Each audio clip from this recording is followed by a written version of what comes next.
Hello everyone, welcome back to Ask a Scientist Gaming, where we combine mediocre gameplay with expert science, or in this case, expert economics tonight. And so, I'm Ken Hansen, Associate Professor in the Department of Chemistry and Biochemistry at Florida State University. I'm a photochemist/photophysicist, which is a fancy way of saying I shine light on molecules and try to do something useful with that light energy. Whether it's move electrons around, move energy around, break and make bonds, whatever it may be, I'm interested in applying it for various different applications. And so, but more importantly, joining me today is Dr. Matthew Gentry. Matt, if you wouldn't mind introducing yourself. Yeah, absolutely. So I am an economist. I've been at FSU I work in the area of, industrial organization, which is basically understanding how firms interact in markets.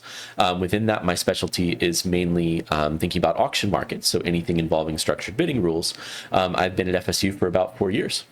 Nice. And what do you typically teach? So I teach an undergraduate industrial organization course, business organization and market structure, a PhD econometrics course, which is basically economic statistics, and then a PhD industrial organization course and another PhD econometrics elective course. Nice. We'll dive into much of that as we go along, but more equally important, what game are we starting with? We are starting with Rouge Squadron, which is a game that I played and beat completely as a child and have very fond memories of. Nice. All right, let's do it. Fire it up. Yep. All right.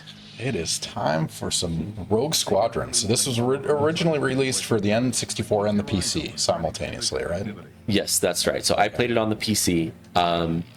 Like I said, completely beat the game. This will be my first time playing with a mouse, so this could be an adventure. Yeah, fun factoid for anyone that's interested. Usually we run an emulator and we'll run the N64 with an N64 controller, but for some reason the emulator cannot run this game, which is a bit unusual. So, but yeah, how long has it been since you played this? That's a great question. I would guess mid to late 2000s would have been around, so probably 2007-ish would have been around the last time I played this. That's not too bad. Yeah, I was a huge Star Wars Flight Simulator fan, so yeah. Rogue Squadron, all the X-Wing series. Yeah. Great times. Has there been any new ones that have caught your interest? So I know there have been a couple. I've kind of fallen out of things. I was just telling you before the stream that I've started replaying, however, the old X-Wing Alliance and TIE Fighter games fairly recently, so that's been a lot of fun. Yeah, revisiting. Master Alpha, welcome to the stream. Thank you for joining us. Yes, you should be studying for the exam on Friday, but you can do that while listening and learning about economics. So we're actually having a test on Friday. It's about kinetics and equilibria. Oh, exciting. And so it was fun to see in that paper you had a Nash equilibrium discussion. Yes, very, very different type of equilibrium, I would guess. Yeah. Well, so my introduction slide on, I think it was last Friday, was literally equilibria is kind of a universal thing, right? There's a physics equilibria, there's biological genetic equilibria, there's equilibrium in economics. So is equilibrium in chemistry the same type of concept where you're looking for a stable point of a system? Yep, it's basically the rate of forward equals the rate of reverse. Okay. And if that happens, then you've matched basically concentrations on both sides of an equation. And so, yeah, I think it's pretty universally means very similar things. It's just what are you balancing? Either it's Newtonian forces or market forces or whatever it might be. So at the moment, I am doing more ramming than shooting, but that's fine. Are you damaged? Is that what the top? Yes, that's what the top is telling me, that I've blown up, I think, 2 probe droids here by ramming and an equal number by shooting. Chosen the kamikaze strategy, which we learned from the new movies is acceptable, right? Yes. Princess Leia. What was it? They jumped to warp speed inside another ship? That's right. Through, I think. Yeah. Which is a tactic that I really think was underused. Yeah, I'm you don't need a person in that vehicle, right? Yeah, exactly. Just drone it. But it kind of ruined it because it's you can't stop that. Yeah, exactly. Right? It's an unbeatable weapon. Jennifer, welcome back to the stream. It's good to have you. Thank you for joining us. We're going to let Matt settle in a little bit because it has been at least 15 years since he played this game, and also using a mouse for the first time. We tried hooking up the Nintendo 64 controller, but it wasn't reading on the computer that we're running this on, so yeah. Good night, Brett. All right. I said good night to my daughter. Thankfully, she wasn't on that camera while running around naked in our house. Does it feel like it's coming back? It is coming back. Yeah, it's The mechanics are all there. It's more getting used to the different controller. So this is entirely a flight simulator game? Entirely a flight simulator. So you just go through the various levels? And... Yeah, so you'll I think there are 16 of them, plus some bonus. And starting off, this one's pretty easy. You just kind of fly around and blast stationary targets. Yeah. And then it goes up from there. Yeah, I respect the learning curve. It's a good start for you. All right, Matt, so we'll start with the easy one that you know very well.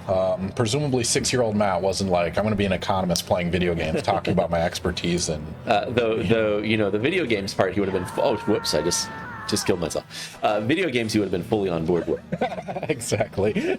But in terms of expertise in like auctions and market forces and things like that, there were presumably many transitions along the way and many pivotal moments that led you to the path you're on today. So what were those events? What were your first inklings towards this area of expertise? Yeah, that's a great question. So I've always liked mathematics. That was one of my main interests, really all throughout elementary school, high school, college. I also, particularly in high school, started getting very interested in public policy, and so I was thinking about fields where those two skill sets intersected, and economics was kind of an obvious choice. So I started thinking around my second year undergrad that I'd likely want to go to undertake a PhD in economics, and then things kind of developed from there. Within economics, I really took a little while to figure out what I wanted to do, I guess, as is often the case in grad school. So econ isn't necessarily like some of the physical sciences where you would come straight into a lab. Whoops. Oof. Well, I took out 2 of them with that crash. So do you have lives on this, or I think there are 3 lives. Okay. And so this you have to restart at the start of the that's level? That's right. This is the 3rd and final life. Okay. So hopefully we but it saves when you beat levels. This isn't that's right. Mario Brothers no, from scratch. Absolutely nice. not. So you can make it pretty far tonight as long as you're resilient. Yes, indeed. And, you know. But anyway, sorry. So yeah. So unlike joining a lab. So you're not necessarily locked into a field of research, or you have a lot of flexibility to figure out what you're interested in doing throughout the graduate career. So I think I came in starting thinking that I'd want to do maybe development economics, and then went through about 4 other subfields before ultimately starting work with my advisor who did auctions. And so that kind of got me into that subfield. So I can say the thing that I really like about the type of work I do is it's kind of on the intersection between thinking really seriously about models and theory, and then trying to take that to data. So it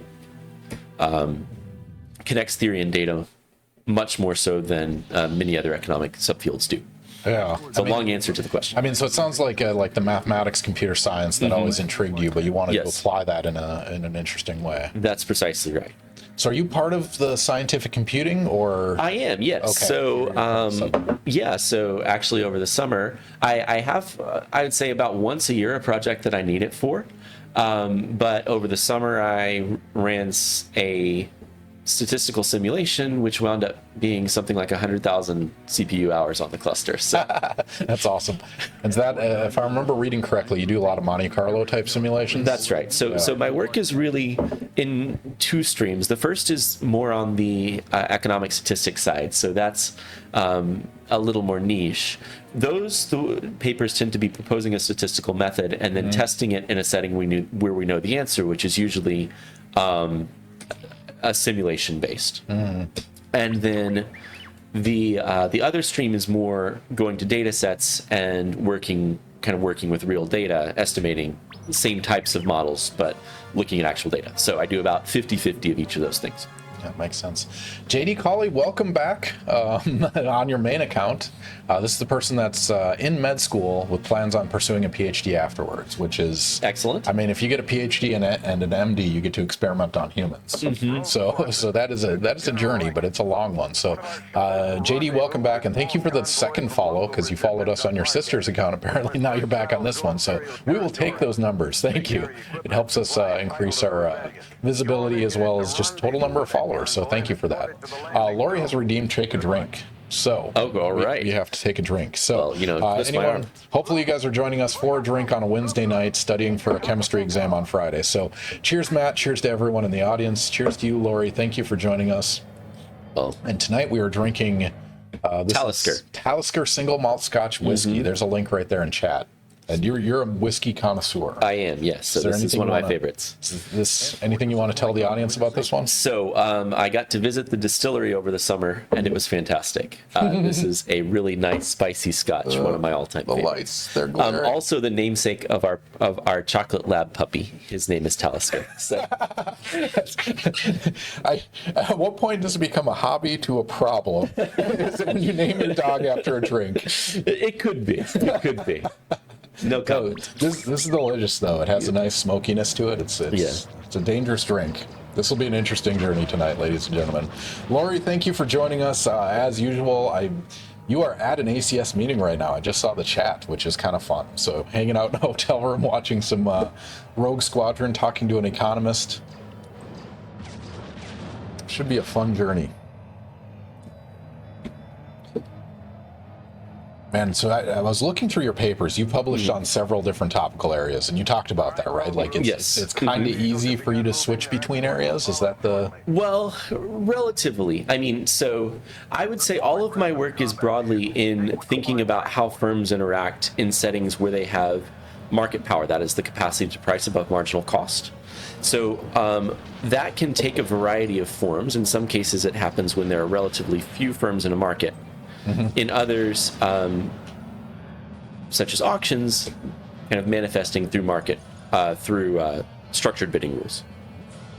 So, I mean, what are your data sets going into this? Like, where do you get your data? Do you simulate it? Do you take actual scenarios? How does that work? Yeah, so a lot of the work that I tend to do uses either scanner data or data from government procurement services. So I see. most government, anytime the government's buying something, it almost always requires some sort of transparency, which basically means that all the data is out there, so you can just collect, collect and then analyze that. So that's the data that I work with most frequently. I see, and that's national data, that's state data. I mean, Florida, everything's transparent. Right? That's right. So typically state data. So the states that I've worked with most recently are Texas and Michigan, mostly just because those were two where we had kind of relatively easy access to the data. But yeah, almost all of these, so most of the procurement data sets I work with are at the state level. That's where the contracts are normally allocated and organized. Oops. Oh, what happened there? I crashed into the ground. Not good. But you didn't blow up, it just bounced you back on. Yeah, it just, I think you have perimeter. Okay. Yeah. Oh, Lori, Twitch bookmark. So, fun fact for you, Matt. So part of our recruiting strategy for graduate school is to use Twitch for a live Q&A for graduate admissions. Oh, interesting. So in 2 weeks, we'll be doing that. And so Lori's our graduate advisor, and she's actually at a meeting for chemists right now, and she's handing these out at the undergrad fair. That's fantastic. Basically, they get to show up, they get some FaceTime, get to see how cool we are playing our video games. Just kidding. It's kind of fun. I'm going to be playing the new Super Mario Brothers game, Super Mario Wonder, which comes out on Friday, actually. Oh, wow. Yeah, it's a 2D platformer, and they've introduced a whole bunch of new techniques and skills and all sorts of stuff, so that should be fun. So is this still for the Super Nintendo? No, so that's for the Switch. So I'll download that for the Switch as soon as it comes out. Okay. But yeah, that should be fun. Playing a game for the first time is not something I do often, but it's exciting when I do. So flight simulators have been your go-to. Yes, flight simulators, real-time strategy RPGs. And then I saw your bio, you're into the board games now. Yes, so have started playing D&D over the last really about 3 years. Not very good at it necessarily, but it's been a lot of fun. That's interesting. How'd you get pulled into that? So my brother-in-law started playing, and he started running a group for us. And so I've always been a huge nerd on multiple dimensions. I learned Elvish as a child. So, That's amazing. it was a pretty natural segue, I'll say. Yeah. So he's the dungeon master then? Yes. So, and you're enjoying it? That's right. So I've started doing a little bit of the DMing as well, but he was our initial DM. Oh, that's fun. Yeah, it's been amazing. I mean, even just the last 30 years, how much, well, not just D&D, but board games in general, like complex, like problem solving, team games, has exploded so much since we were young. And it's really been a renaissance. Yeah. It's been... Turns out people got sick of playing Monopoly and decided to make... one of my favorites is there's modern, like, the escape rooms? Yes. Have you played escape, like, in a box games? Yeah. A couple times, yes. Those, I like those. I mean, there's certain, like, meta information you need to know and rules and things, but as soon as you get that, it's a really fun time. Definitely, yeah. We've done a couple of those. So we're also into the big board games, or the newer kind of wave of board games. Mm-hmm. Can't tell if I'm... Oh, I guess I am supposed to shoot these turrets. But they were my friends. Oops. Oh, nice. I like it. The shuttle is clear. She'll pick up the rest of this cargo. So is this an original story, or is this following one of the movies? This is, I believe this is set between episodes New Hope and Empire Strikes Back. So episodes 5 and 6. Okay. And there's presumably books that this is based on or something? I think it's a story for the game. Oh, really? Wow. So... Is it accepted canon among the Star Wars elites? I think it used to be, and then that changed when Disney bought Star Wars. As with everything else, I think this was the now the part only of thing that matters the legends is now. the Lego Star Wars. That's right.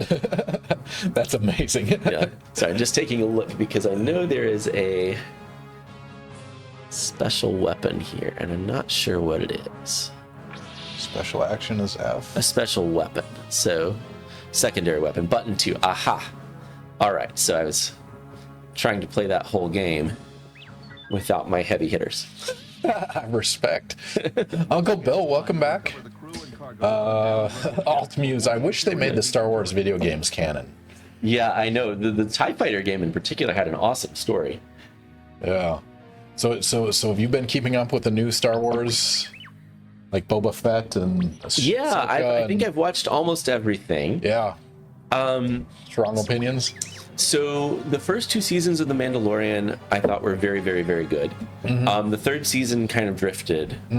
And Andor I really liked. The others I've enjoyed, but I have considered them okay rather than awesome. That sounds like the consensus. I watched Mandalorian, but like Obi-Wan, I couldn't. I had a hard time. I guess Ahsoka, you have to know Clone Wars for that one to really make sense. I think that's right. Clone Wars and Rebels, neither of which I've really seen. So I've started watching Clone Wars after watching Ahsoka. But DFOMO, is the cute guy single? No, I'm not. I'm married. Good answer. I'm assuming this is for you. No, and also married. Assume this might be your wife. DFOMO. My wife, not that I'm aware of. But she threatened to watch the stream, so it could be her. That's awesome. Welcome to the stream. Anyone just joining us for the first time, click the follow button. 1, it helps our visibility, but 2, you get 300 standard internet units that you will actually get to gamble on scientific questions, which is kind of fun. Oh, JX Big Power has redeemed Take a Drink. All right, gladly. We're smashing it tonight. So, JX, if you're just joining us, we're going with the hard alcohol tonight. We are doing single malt My wife Scotch has confirmed whiskey. that was not her. All right, we'll take that.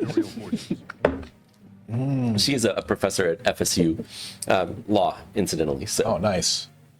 Yeah, so I think it's Jeff Kahn is the one that suggested. Do you D&D with him? So my wife does. Okay, so. that's the link there. Yes. Yeah, I've had a surprising number of guests that are D&D, but that's kind of fun. I guess that's probably not a shock given the gaming connection. Alt-Muse, this is my first time. I should be studying for the exam, but I mean, join us, ask some questions. I'm happy to answer chemistry questions. We can't do much in terms of whiteboard or chalkboard or anything like that, but we can talk while doing some video gaming. But yeah, if you guys have any questions for Matt, he's happy to answer them. Anything on auctions and market forces and, I mean, Nash equilibrium, he's happy to discuss. Bargain hunting, that's my favorite. So I guess this is what I'm curious about. So I was looking at some of those papers, like they have fairly long turnaround times. Yes, they do. Like, And what's the process? Finish your thought there. Yes. So econ in general is a bit slow in terms of peer review. It's something the field I think is gradually getting better with. I in particular tend to be unusually slow, even relative to econ. So I am as a reviewer or as a publisher. In publishing my papers. I see. So I am hopefully in the final stages of publishing a paper that I've been working on since 2013. That's on the longer side of projects. And those are like archived online. Those are visible. That's right. So yeah. So generally, things will be kind of published and posted on Social Science Research Network, which is our main archive, as well as taken to conferences and things for quite a while before they're published. So what's the I don't know, expected publication rate for an assistant professor in econ? So our kind of expectation would be about one publication a year. Okay. More or less, depending on the outlets that are. So generally speaking, the better journals will have slower turnaround times, but also higher reward. Yeah, that makes sense. So the review process, how long does that typically take?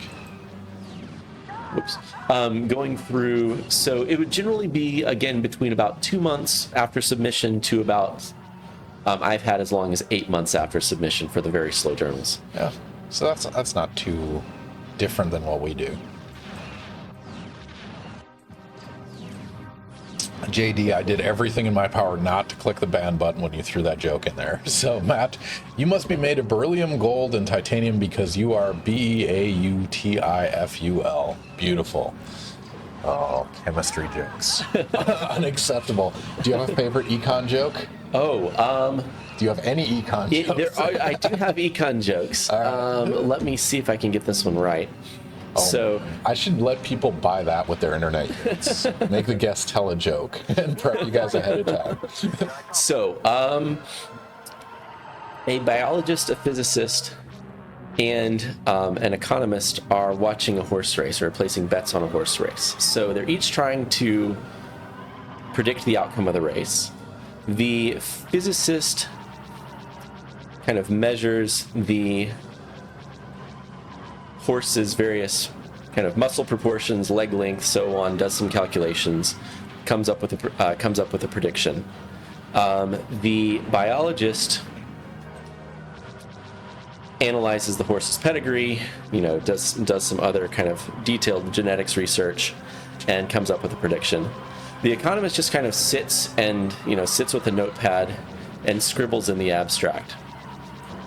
So each places their bet, and the economist, this being an economics joke, ultimately wins. So what's your secret? Simple. First, assume all horses are identical and spherical, which I think is it's a physics joke. Roughly how economics research goes as well. I didn't realize that was also a physics joke. I've heard it. Yeah. Wow, I didn't know that was an econ joke, because I tell the one about the spherical cow. Okay. Where the farmer goes to the physicist and says, my cow's not producing milk. And the physicist comes back and says, we can solve your problem, but we have to treat your cow as a sphere.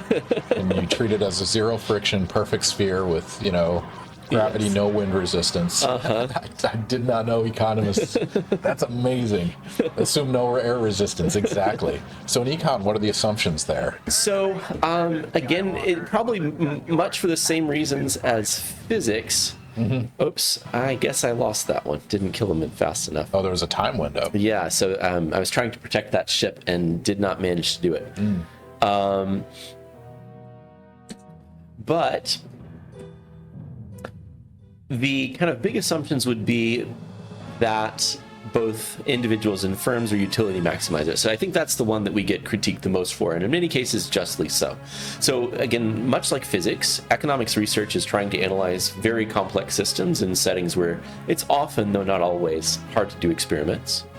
And so that means to kind of get any traction at all, we need to make some simplifying assumptions. And so those types of assumptions are the ones that we'll make, and I think justly in many contexts get criticized for. Yeah, I mean, so is that part of your review process then? You're like, here's the assumptions we made and somebody's upset about them? Yeah, very much so. So we will, often my work will involve writing down a model, which I'm then trying to fit to data.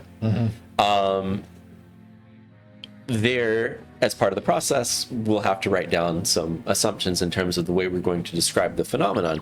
Again, that's never going to be a perfect representation of what's going on, but the hope is that we can capture at least the most of the considerations that we think are important for the specific question we're interested in. Yeah. But then a referee might come back and say, hey, I think you've left out this big piece of the market. Can you extend your model? Or, you know, they might say, I don't think you can extend your model, in which case send it somewhere else. Yeah. No, I mean, that's something I appreciate and try to emphasize to my students, especially in Gen Chem, because there's usually a right answer, right? When you're calculating a number. But when you look at, you know, like engineering, it is the art of the approximation. And every bridge you've ever driven across is good enough. Right? Like there's a certain error bar that's acceptable for people to be on it. And it's concerning, but also it's a pretty good assumption. So, no, I'm glad to see that's pretty much everywhere, right? You have to draw a line because you can't do ab initio simulations from nothingness. Yeah. Yaru, welcome to the stream in the first time chat. Matt's 4-year-old nephews and their older sister are confused by the econ jokes, but are loving the conversation and video gameplay. Brother-in-law in Birmingham, Alabama. That's awesome. Hi, Anjali. Hi, Sanjana. Hi, Rohan. Hi, Caleb, if you're there. I have no appreciation for your jokes. Don't take it personally. But yeah, the spherical cow. Speaking of jokes, Alt-Muse followed up. Does a spherical cow have legs? Because if it sits on the ground, that would make it, that would be ground beef. God. Grown. Exactly. Do I have a rage? I have a rage emote. Is that enough to merit rage? But Jaru, thank you for joining us. If your 4-year-old nephew and older sister have any questions for econ, we'd be happy to hear them. We're discussing a lot of things tonight. Market forces and auctions and procurement and systems. And so in terms of the classes you teach, you said it was an undergrad. Oh man, Alt-Muse is on a roll. Never trust atoms, they make up everything. But one thumbs down to give. I respect that. Thank you for the commitment, Alt-Muse. So, I mean, what's your favorite area to be in right now in terms of things you're investigating? So the project that I'm most excited about right now is really trying to think about auctions in market context. So basically, within my field, so within the literature on behavior in auctions, we have pretty good models of kind of an auction by itself. So we're selling one thing to 3 bidders. How do we do that? So there are pretty clear answers to that type of question. But if we think about a lot of markets that really matter, the one that I'm thinking about is market for basically highway repair and maintenance contracts. So these are markets where the agency that's running the auction is allocating a lot of contracts over a long period of time, and the participants are typically firms that are pretty specialized in the industry. So if I'm doing highway construction work, that's likely the main thing I'm doing. Yikes. Nice.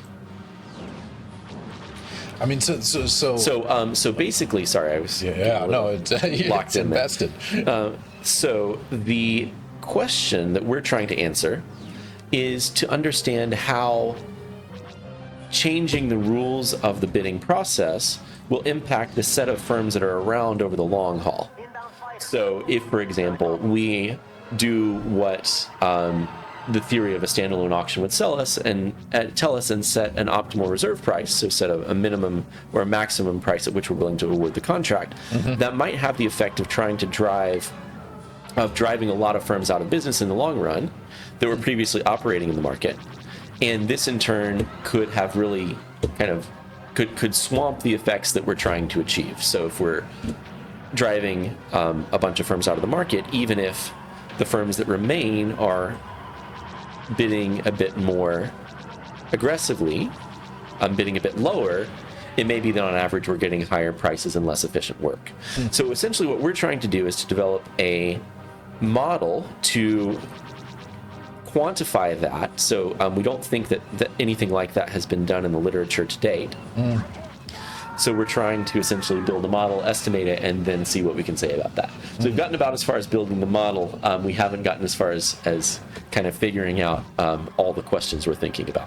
I mean, so does somebody take that then and actually test this, or how will that be used? Yeah, so I think this would definitely be informative for policy. It's the sort of thing that's really hard to test experimentally because you've got one shot at it. So, we're looking at Texas, and it's really hard to generate multiple copies of Texas and try different things with different ones. So what we can try to do is make a model and validate some predictions of the model. And hopefully survive this mission. but yeah, it's so the reason to build a model in the first place is this becomes a difficult thing to test experimentally. Uncle Bill, solid follow-up. I wanted to tell a time travel joke, but y'all didn't like it. Solid, Uncle Bill. That's like Stephen Hawking when he had the party for time travelers, but didn't tell anyone until after the party was over. Exactly. It's a testable hypothesis. Uncle Bill, thank you for the solid line. That's pretty fun. Oh, the kids say goodnight. Have fun, guys. Right. That was Jaru. So, yeah, thank you for joining. Yes, thanks for popping in. So did you? Oh, you lost that one? I lost it. I was not able to protect the ship in time. So that's the achievement on this one. Yeah. So they keep on killing my ship. Yeah, no worries. We should probably do a prediction. Which one? Yes. Which one of these do you want to do? Let's start with the first. All right, ladies and gentlemen, if you're not following us, click the follow button. Get your 300 standard internet units that you can make us drink alcohol or request a factoid or whatever it may be. But you can also gamble those points on questions. And so predictions on Twitch are typically related to video gameplay, like will Matt beat this level? But on our stream, we have it on expertise related. So I asked my guests to write 5 to 7 predictions, and we're going to ask you guys these science questions. And so we're going to pop a prediction up there right now. The question is, what is the total value of U.S. public procurement? Is there any context you want to add to this? So this would be basically the broad area that I work on across all states and the federal government. Okay, so how much they spend in these procurement processes? That's right. This is annually. Annually. This is annually. Okay. Sorry, yes. So this is all government, state and federal. Annually, how much do they spend on procurement processes? So this is military, this is schools, this is roads, this is a little bit of everything? Yeah, defense. All right. So the question for you guys, is that value less than 1.5 trillion or greater than 1.5 trillion? That is a big number. It is amazingly big. Yeah. So yeah, if you guys have predictions, put them in there now. Click the predict button at the top of your chat and gamble your internet units. They're not really useful for anything but pride. So yeah. Also note you're on Ask a Scientist Gaming honor policy, so you can't search this answer. You can't Google it. It's probably not an easy Google. How easy? Not a super easy Google. Yeah, there's probably a lot of variables that go into it. At 1.5 trillion. I don't even know how to contextualize that in terms of like just the total financial exchange in the U.S. What would? That's I believe around 20 trillion these days. 20 so trillion. It's yeah. So it would be about a bit less than 10%. Yeah, that's a non-trivial chunk, assuming it's 1.5 more or less. So yeah, what's the total value of U.S. public, basically government-based procurements in the U.S. annually? Is it less than 1.5 trillion or greater than 1.5 trillion? That's so much money. Sorry. But we do it as well, right? Every federal NSF grant, when we purchase something, it falls under that umbrella, presumably. I think that would be right. All right, 5 seconds left. All right, everyone that bet said less than 1.5 trillion. And Matt, what is the answer? The answer is more. So a conservative estimate, it's actually hard to collect data across all agencies, but a conservative estimate is that the number in 2020 was at least 1.8 trillion.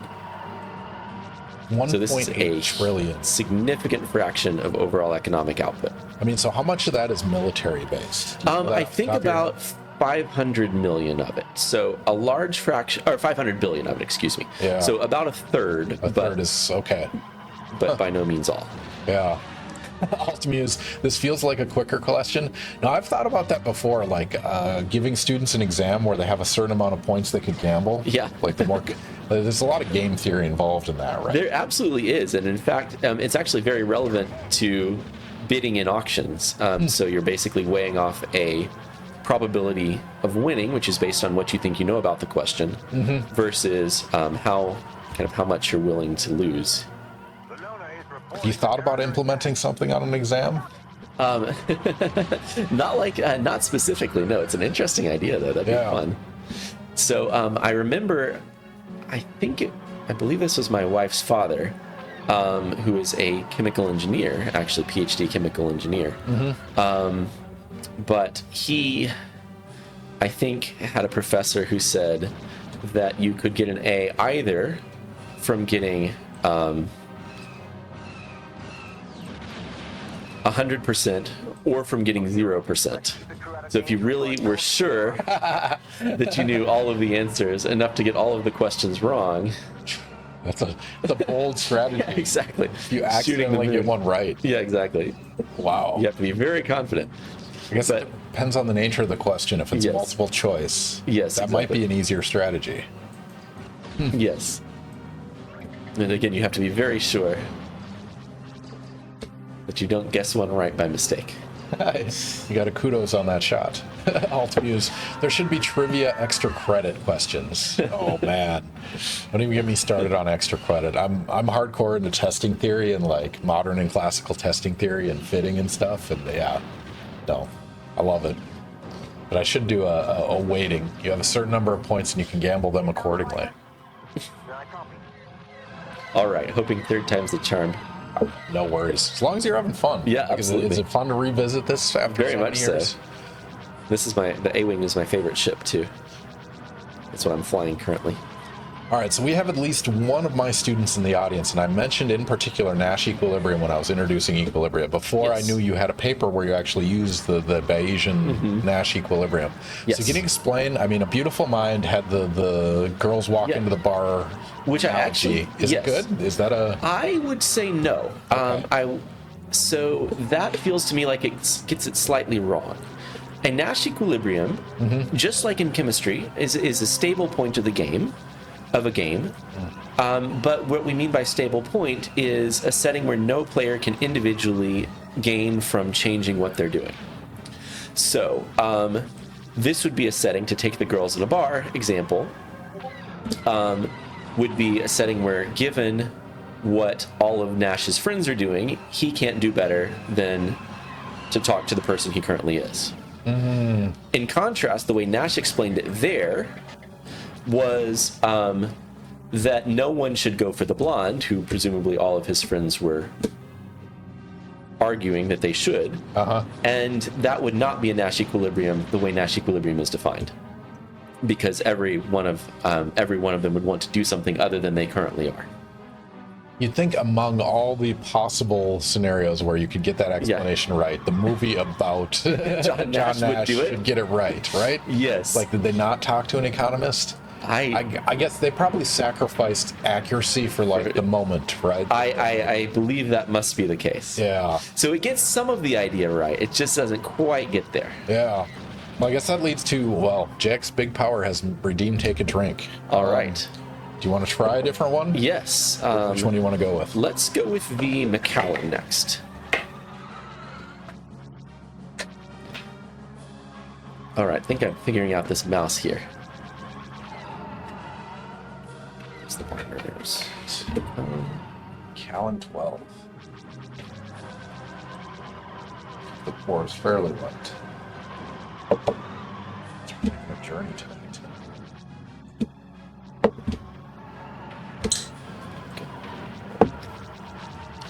right, JX, thank you for spending your standard internet units on making us drink alcohol on a Wednesday night while we play some video games. All right. Cheers, Matt. Bottoms Cheers, up. everyone else. Hopefully you're joining us for a drink. If you are, hopefully it's a Macallan 12 Scotch, not Jack Daniels. Cheers, Go Haku. Protect the ship from invading Imperial forces. Do you ever play RPGs on this game? Yes, we do. It's basically I ask every single guest what they want to play, and they tell me what their favorite is or what they're working on now, and then, yeah, they get to decide from there. So, yeah. So what are your role-playing games? What are your RPGs? So, I loved Dragon Age. So I loved the Elder Scrolls games. My brother still plays Skyrim heavily modded. I played Elder Scrolls Oblivion. Dragon Age Origins, I've played all the Baldur's Gate games. I've played all the Knights of the Old Republic games, a lot of old BioWare stuff. I haven't played, most of what I've played is a little bit old now, but all I think very good. I haven't. So I have a follow-up video game question. Yes. Do any of them have auction houses? And They if so, do. how do you feel about them? So, actually, the only MMO I've ever played had an auction house that I would participate on from time to time. I think, so the theory I would say broadly holds up pretty well. Oh man, I almost Contact with the shuttle. got so close there. Basically, on most of these, you should bid up to your willingness to pay for whatever in kind of whatever fake currency is, and I think that's broadly what I did, and it seemed to work out. So are those actual free market forces, or are those manipulated by the game software? I think so. I can't speak to any that involve that involve actual currency. Those I would be much more suspicious of. Yeah. I think the platform, in this case the game, would have a really strong incentive to try to manipulate supply and demand to maximize revenue. A lot of the ones the ones that I've had experience with have been all in kind of fake currency units where I'm less concerned about manipulation. Yeah. Though even so, you would notice periodically, if you're looking for one thing in particular, very often someone would have a corner on the market. And so you would also often see competition among sellers in an auction, which is another example of this auctions and markets Yeah. interactions that I think are quite interesting. So generally speaking, if there was competition, you'd see much higher prices, much lower prices posted by the sellers. Well, so the one I played a lot was World of Warcraft. Yes. And that had a very healthy auction house. And then just like you described, there would be people manipulating the market and saturating it on certain things. Yeah, it was an interesting... Has anyone done analyses on these? I mean, you have absolute data sets from that, right? That's... So not much that I'm aware of. I think the data would certainly be out there. I think you'd probably find some pretty weird behavior because the stakes are maybe a little bit lower. Interesting. So broadly, I think theory is likely to do best when you have fairly experienced players, so firms or people who have bid a lot on eBay, for example, participating. That's when you're likely to get fairly good predictions for relatively high stakes. Then I think you get reasonable predictions that are more likely to work out. You got people bidding for fun, which would be the case in a lot of video game settings. Then I think you'd likely get some very interesting behavior, but not stuff that theory would predict particularly well. Altamused. The Star Wars Old Republic MMO had terrible inflation. Interesting. What drives inflation in a video game? So how did this work out in the game? I don't think I picked up on that when I played through. Oh, the MMO. Sorry, the MMO. I didn't play that one. Yeah. I see. I mean, I guess if you just farm stuff and sell it, you just saturate the market. And, Yep. That's Thinking about Knights of the Old Republic, which... Altamuse, I'm sorry, Professor Hanson. I think I have a new favorite professor. It was RPGs that won it. They're Dragon Age fans. So, Oh yes. so you want a fan? Yeah, it's Maybe a future economist switches from chemistry, biology, sciences to economics. I think the Call of Duty market is crazy for gun skins. Yeah, but they're paying actual money for that, right? In the Call of Duty, that's like DLC you have to purchase. Yeah, that's stuff I was is a relatively recent phenomenon, I think, but I've certainly never done. I mean, it's millions of dollars going to like purchasing skins and trading them, and it's definitely an intriguing thing. Okay, Rose. Yeah, the Call of Duty market. Are the gun makers paying to appear in Call of Duty? Oh, that's interesting. Product placement for a gun maker. I didn't even know that was a thing. All right. Speaking of which, so you're in the Department College of Economics? Department of Social Science and Public Policy, Department of Economics. Okay. That makes sense. So you have a diverse set of colleagues that study very different things. Like, what's the extreme ranges of things you've come across Within the college? Yeah. So I guess so. Obviously, all social science focused. I'd say econ and political science are probably political science is probably the closest to econ. Mm-hmm. Urban and regional planning is there. That's quite different. Sociology is studies a lot of the same questions, but with very different methodologies. Who else is geography? So that one I think some geography ends up being very close to economics, and others ends up being kind of completely different, qualitative rather than quantitative. Biology-based things. Yeah. Huh. That's interesting. So in econ, how many people do you guys have? We have about 25 tenure track faculty. 30, I think, overall in the department. And so is there a particular, I know nothing about economics at FSU, which is why I'm asking, is there a particular theme in FSU economics or strength, or is it just all over the place? No, so the thing we're actually best known for, which is related to something we were discussing before the stream, is experimental economics. So we have an unusual concentration of experimental economics for an economics department. That's not something that I do a lot personally, but it's one of our big strengths as a department, and I think it's a really good thing to be good at. So what does that look like? They get a federal grant to implement something locally, or how do you do experimental economics? Yeah, so some grant funding. The main way that experiments are done is through labs. So at least at FSU, we're primarily laboratory economics, which means that there are essentially kind of mini games that we'll ask students to play. Oh, interesting. Okay. And so this would be, for example, a market where we might be interested in, or the researcher might be interested in testing a hypothesis about how providing information to the market might affect the price.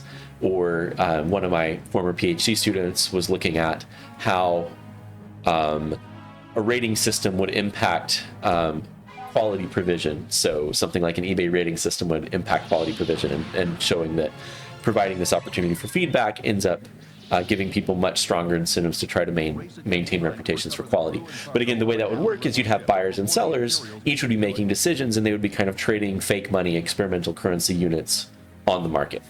I mean, so how does that work when you're talking about stakes and real decision making? Is that assumed? Generally speaking, at the end of the experiment, there will be some conversion ratio between real money, between the experimental currency units you've accumulated and real money. So it might be 100 ECUs per dollar or something like this. So if any of you are FSU students and looking to make some money, the economics lab is always recruiting. And I mean, so they take it seriously. Yeah, they do. So it adds up. That's right. So the payouts aren't huge. I think it's maybe kind of on average $10 per session, but there are some real stakes involved. So again, I think the trade-off in these types of experiments is, as you might guess, the stakes are often smaller in a lab than elsewhere. So the kind of trade-off is you have really good control over what you're testing, over the hypotheses, but you may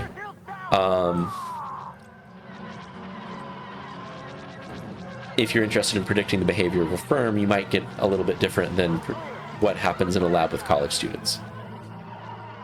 So I think really interesting and important work, but that's just kind of the fundamental trade-off of the field. Yeah, that makes sense. $10, that could almost buy you a meal at the student union.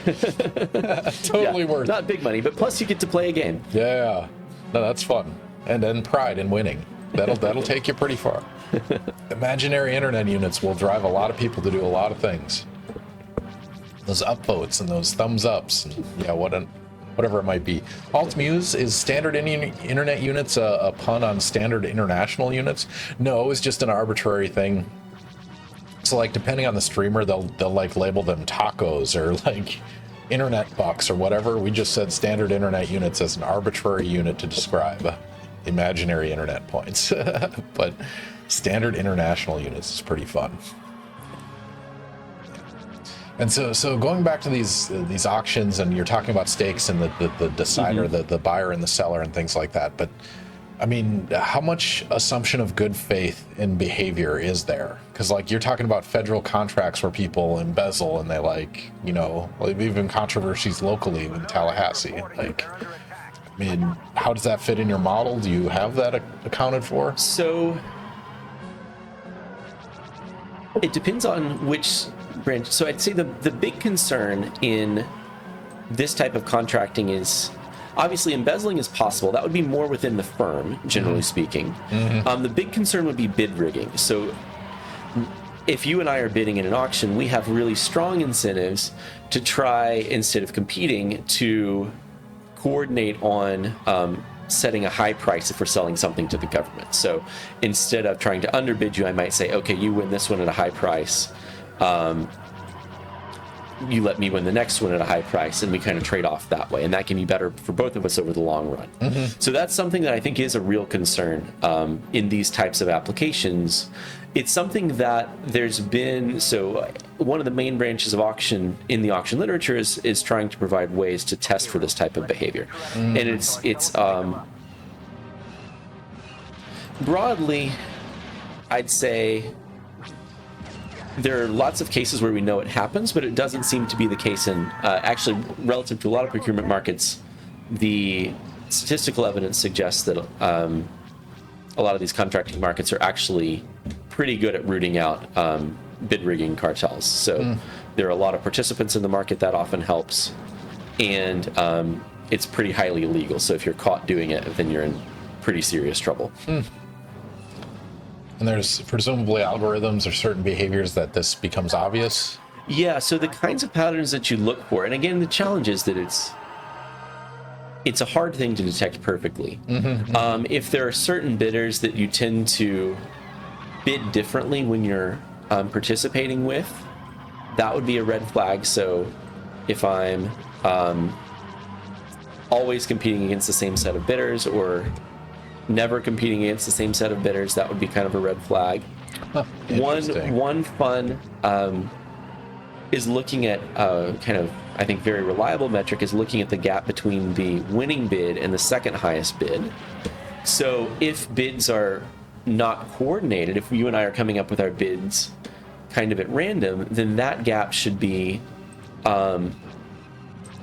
relatively, well, there will be times when we'll bid very close together. So I'll submit a bid, you'll submit a bid that's just a little bit lower than mine. You'll win, but things will be relatively close. In contrast, if we're coordinating our bids, there's this real temptation to try to space things out. So if you know that you're going to want to let me win, instead of running the risk of bidding close and having something go wrong, like maybe my bid is disqualified, you'll leave a gap to try to make my bid look relatively more attractive. So I think one of the really reliable metrics for detecting collusion is if you see persistent gaps between the winning bid and the second highest bid. So it has to be persistent. Yeah, I mean, I was going to ask that because it's like, Yeah, so- there's a chance this could be just random. Exactly. So on a one-off, this wouldn't be informative at all. The way that see. you would try to pick it up would be to look at, oh boy, Suicide run. into the ship I'm trying to protect. But over a large number of auctions, if you've got a couple thousand bids, then you start to have some statistical power against bids that are too spaced out. So, Sorry, I just said OBS disconnected and it's reconnecting. uh-oh. So we'll see. It's still recording, so we're going to see what happens there. Peyton and Mangoes and me say hi. Oh. That's Mitch P 2023. Hey, Michaela, that's my little sister, who is my wife's little sister. There we go. Can't talk in. All right, we're Shoot, back, ladies same and time. gentlemen. Sorry for the disconnect. Yes. I don't know what happened. OBS disconnected. We had issues earlier connecting as well, so I don't know what's going on with OBS, but we're back. Go Haku. Yes, it was close. We're back again. So, Mitch has an important question. All right. Matt, if you could save one Jedi from Order 66, who would it be? Who would it be? That's a good question. That's the most important question of the night. Maybe Plo Koon. I quite like him. I honestly don't know who that is. I am not a... Yeah. He he's one of the big characters in Clone Wars, which I have started watching recently. But as in you haven't seen it before? Or you're... no, I've watched it. Started watching it for the first time. But it's like 7 seasons or something. It is. Right? It It's is. pretty But the lengthy. episodes are pretty short. Okay. Yeah, I was told it was worth it before watching Ahsoka because you need that Yes. context to. But Alt Music agrees. Clone Wars is so good. The animation is pretty janky. Right? Yeah, it gets better, I think, as the series goes along. I see. It was like first iterations of CGI. Don't let anyone tell you it's a kids show. We don't judge. We're sitting here playing video games, drinking alcohol. I like it. So I have to ask, which of the scotches do you like better? I like Macallan. I really like it. Yeah, I'm less of a fan of a smoky scotch. Like a subtle smoke associated. Okay. with it. But yeah, I really like this. One of my favorites is I know if you're a Scotch purist, you hate the mixed scotches, but the Johnny Walker Blue Label, I really like how smooth that is, and it's so nice. Fun tidbit: the Clone Wars show almost canonized Darth Raven, but they decided not to. I did not know that. So for those who don't know, Revan. Revan is the protagonist in Knights of the Old Republic 1. Maybe also, I think just 1. I don't think 2. But very good game. So this goes back to the video games, not Yes. canonized. That's right. The purists don't like it. Yes. I mean, Star Wars has an issue though, right? Because they have the movies, they have the books, they have the video games. They got a lot of lore to deal with, Yes. and the action figures. KOTOR has the best plot twist in gaming. It has a really good one. That's awesome. I can appreciate that.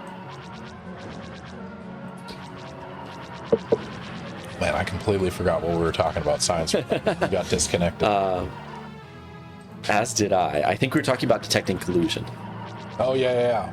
Yeah, so like I said, the bid gap is one of the kind of most reliable methods across a variety of applications.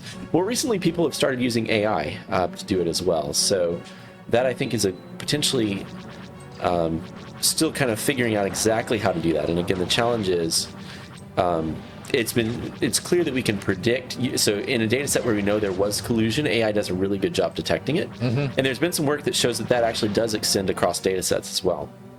So I've seen a couple papers looking at various aspects of that recently. I think that's a very promising direction kind of going forward on this front. I mean, so in terms of legally enforceable, so taking what I know about, which is testing theory, right? You can do a similarity analysis on a multiple choice, and people are unlikely to get the same question wrong for the same reason. Yep. And it's a statistical probability, right? So there's a 1 in a trillion odds that this would happen, but it's not necessarily legally enforceable. And so how does someone go from this looks weird to, actually enforcing something or like holding somebody legally responsible for cheating at these processes? So you would largely have to, if something's looking really strange, you could launch an investigation. That would probably be the way. So you need a secondary piece. But you would definitely need secondary evidence. And the challenge in most of these things is that the standard isn't necessarily coordinating on prices, it's communicating about prices. So what you typically need to show is that the participants talked about what prices to set or what bids to set. And if you can do that, then you've proven your case. That's a hard thing to show. I see. So you need emails, you need text messages, you need something solid. But what another game theory example, for example, the Department of Justice will often do when they suspect collusion would be try to approach people with offers of amnesty in exchange for providing information about the other members of a cartel. So if you tell me that a cartel is happening and you provide evidence to back it up, then we'll essentially let you get off for free and we'll fine everybody else or fine all your competitors. So that provides a really strong incentive to start unraveling these cartels. And it's been really effective as a enforcement mechanism. So there's a fun case from Britain in the early 2000s where British Airways and Virgin Airways started coordinating on prices. So they both added a fuel surcharge. And eventually Virgin heard that the British Competition Commission, which is their kind of authority that's entrusted with enforcing these things, started investigating. So Virgin said, hey, we'll give you the documentation, just don't fine us. And so Virgin gave them all the documentation and got like a thank you note, and British Airways got hit with a huge fine. So that is, in game theory terms, a prisoner's dilemma, and the unique equilibrium is to give up the goods. Yeah. So it's been a pretty effective tactic. So most of the time they get somebody to flip on circumstantial evidence, and then it's enough to push. That's interesting. Yeah. So if you could, at least start an investigation, that can often helps to bring more evidence out of hiding. All right, changing directions a little bit. Altmuse wants to know, do you know anything about the cap and trade system on emissions? I'm curious about how it works. I don't know much about that specifically. I know very, very basically, but I wouldn't consider myself an expert by any stretch of the imagination. So the basic premise would be, it's one of two approaches to dealing with pollution that I think make a lot of sense from a market perspective. The other would be some sort of carbon tax or some sort of pollution tax. Cap and trade, the idea would be you aim to allow only a certain amount of pollution, so you'll give participants in the market an allocation which they can then trade. And so the hope would be that the market could determine the appropriate price of carbon, targeting a specific amount. That's the very basic idea. Again, I don't know a lot of the specifics. My sense is a lot of the cap and trade that have been implemented haven't had huge effects so far because the thresholds have been set too high. I think in the EU, the threshold's getting tighter over time, so hopefully that'll start to have more of an effect going forward.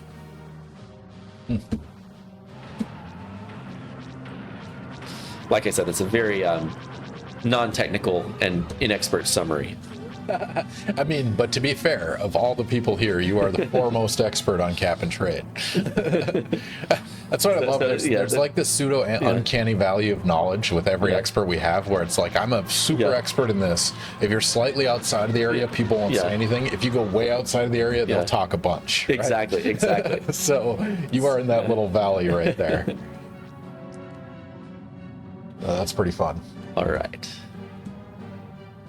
Oh no, cool. Thank you so much. I had a midterm question on it today that I didn't answer. Midterm for which class? What would that fall under? Not mine. Was this I think this is one of my students is in chemistry, so they're presumably taking introductory level Econ class? econ. Current issues in environmental science. Okay, interesting. That's a Oh, yeah. Trying to use market forces to fix environmental problems is an interesting.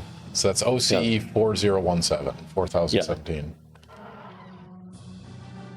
yeah. I mean, I think it's the right approach, but it's very so from an economic perspective, it's very much the right thing to do. Politically, it's a very hard thing to do. So the political economy tends to get challenging. Oh, wow! I'm just kidding.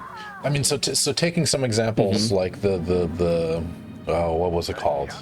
It's the Kyoto Protocol, where they said CFCs can't be sold or used anymore because the ozone hole and things like that. Yeah. Like that wasn't a market decision, right? That's right. That's a pure regulation decision. I mean, so going the regulatory route versus a financial route. I mean, there's obviously a calculation involved in that. Is that? I don't know. How do you think about that? So so in general, I think I would incline toward markets for things that we think there's a meaningful trade-off. So if we think there's both a cost and a benefit, typically the problem, from an economic perspective, often the reason we have too much carbon dioxide pollution, for example, is because there's no price associated with it. So markets work well when the relevant inputs and outputs are priced. And the fundamental problem here is what we call an externality. The market is not pricing something that's really important, which is the kind of long-run environmental damage associated with emitting carbon. So that's a situation where there's clearly advantages to burning carbon. We need to drive around. There are clear costs that are getting progressively more important. And so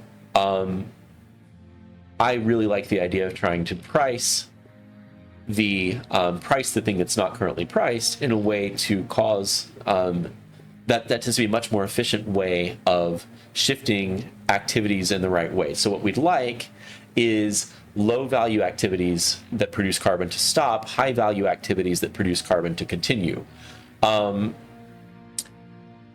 price provides a relatively easy way of achieving that, because if we set the right price, we're naturally causing people to substitute away from activities that are relatively low value and, to look for alternatives in relatively high value activities.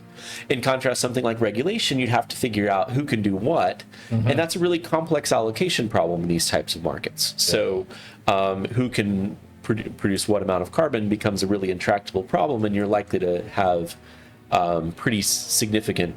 It's going to be really hard to have enough information to get that right. I guess that's the really short way of saying it. Something like CFCs, I think there's probably more case for a direct regulation. Again, I don't know a lot about what these were used for, but I think that's a relatively easy prohibition. If these are serious enough that we don't want to use them at all, then saying don't use them at all is a pretty easy solution. I mean, that's what they did, right? The 70s, they started that.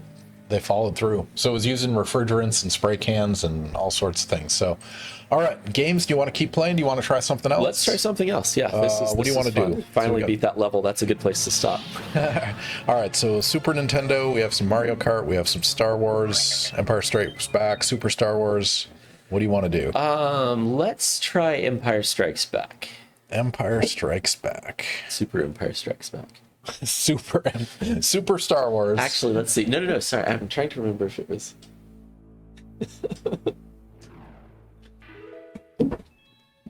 All right, so this will be the Super Nintendo controller. The current issues in environmental science. We talk a lot about economic value of biodiversity and ecosystem services. It's very cool, which kind of gets back to your point, right? Yeah.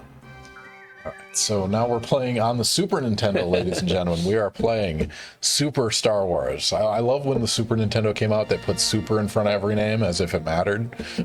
And then when the Nintendo 64 came out, it was Star Wars 64, and they just, it's just lazy naming. All right, so this one goes way back, too. This is probably earlier, right? Oh, much earlier. I would guess this was late 80s. Yeah. So,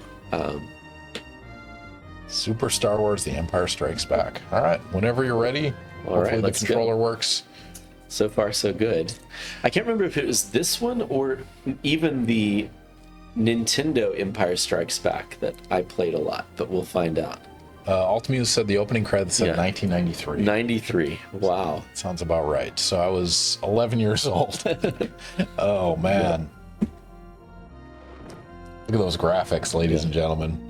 This is the height of 93. Exactly. If you're coming here for gameplay or graphics, you're in the wrong place. Just doesn't look right on these LCD screens. It's one thing I like about the CRT is it kind of blurred those boundaries and it didn't look as bad. This show became all about Star Wars. Yes, we're doing Star Wars theme tonight. Is that? Yeah, that's committing to correct. that? Yeah. And I think I can find cheat codes. We might do we might play some Mario Kart. Yeah, I think And it's we'll close with NARC, so don't worry, Haku. We'll be here. Yeah. Okay. So this. So we could get some Game Genie codes if you want to cheat. Sure. Why not?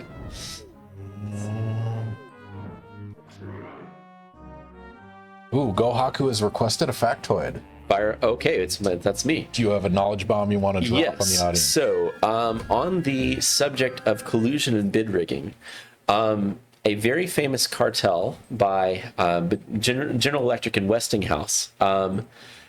It was a multi-billion cartel, multi-billion-dollar bid rigging scheme in the 1950s and 1960s that was coordinated using the phases of the moon. So they decided who would win which auction based on whether the moon was waxing or waning, which I just think is a fantastic way to coordinate. Jeez. Because it does everything you want. It's completely observable, and the Department of Justice can never prove you were looking at it. That's awesome. Based on the position of the moon. Who is it? I heard at one point there was some sort of like RNG or random number generating coding system where they had a wall full of lava lamps. They used that to generate. That I hadn't heard. Open set, the eclipsing moon. That is perfect. That is amazing. Thank you, Open Set. Oh, I like it. All right. All right, there you go. Request a factoid. So you get to hear all these stories about people manipulating markets and like, what's your favorite? Is that your favorite example? That's one of my favorite examples. I think the phases of the moon is just such an iconic way of coordinating these sorts of things. Whoops. So I put in a code for infinite health. I don't know if it actually worked. I'm not. It does not appear to be working. My health does not currently look infinite. We're gonna see how this goes. Those are par codes. Let me see. Maybe my health.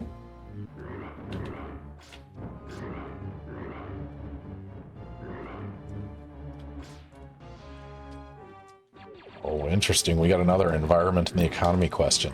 All right, far away. So Uncle Bill wants to know, speaking of environmental economy measures, I recently learned of corporate average fuel economy, CART, standards that set limits to manufacturers based on footprint of the vehicle. Yes. And it is the backfired regulation that explains why personal trucks got bigger. I believe that's correct. So again, not my main area of expertise, but there is a loophole. There's a light truck loophole, I think, and I forget if they're not subject to the regulation or it's based on the weight of the vehicle. But CAFE standards, corporate average fuel economy, would be, I think, one of the clear examples where regulation isn't a good way to achieve what we actually want to achieve. So we're trying to do something which is improve fuel economy, limit carbon emissions depending on the time period. So what was the idea behind that? So the idea was basically it's based on the weight of the fleet and maybe also what kinds of cars you're producing. So it's a direct regulation on what fuel economies different branches of cars have to achieve, but basically using kind of the average set of cars you sell. So again, I forget exactly why the loophole is the way it is, but I think it has to do with either the light trucks are completely exempt, or they contribute to your average in a different way that makes them advantageous to produce. So basically you can make big light trucks in a way that you can't make big cars. So it ends up being kind of backfiring in terms of what the regulation is actually intended to achieve. Pickup form factor with small footprint cannot meet the standard because of aerodynamics. That's interesting. Yeah. Gohaku, does this apply to airplanes too? The fuel economy. Are airplanes bigger now? I think airplane fuel economy has gotten much better over time, largely by making bigger. Oops, that's no good.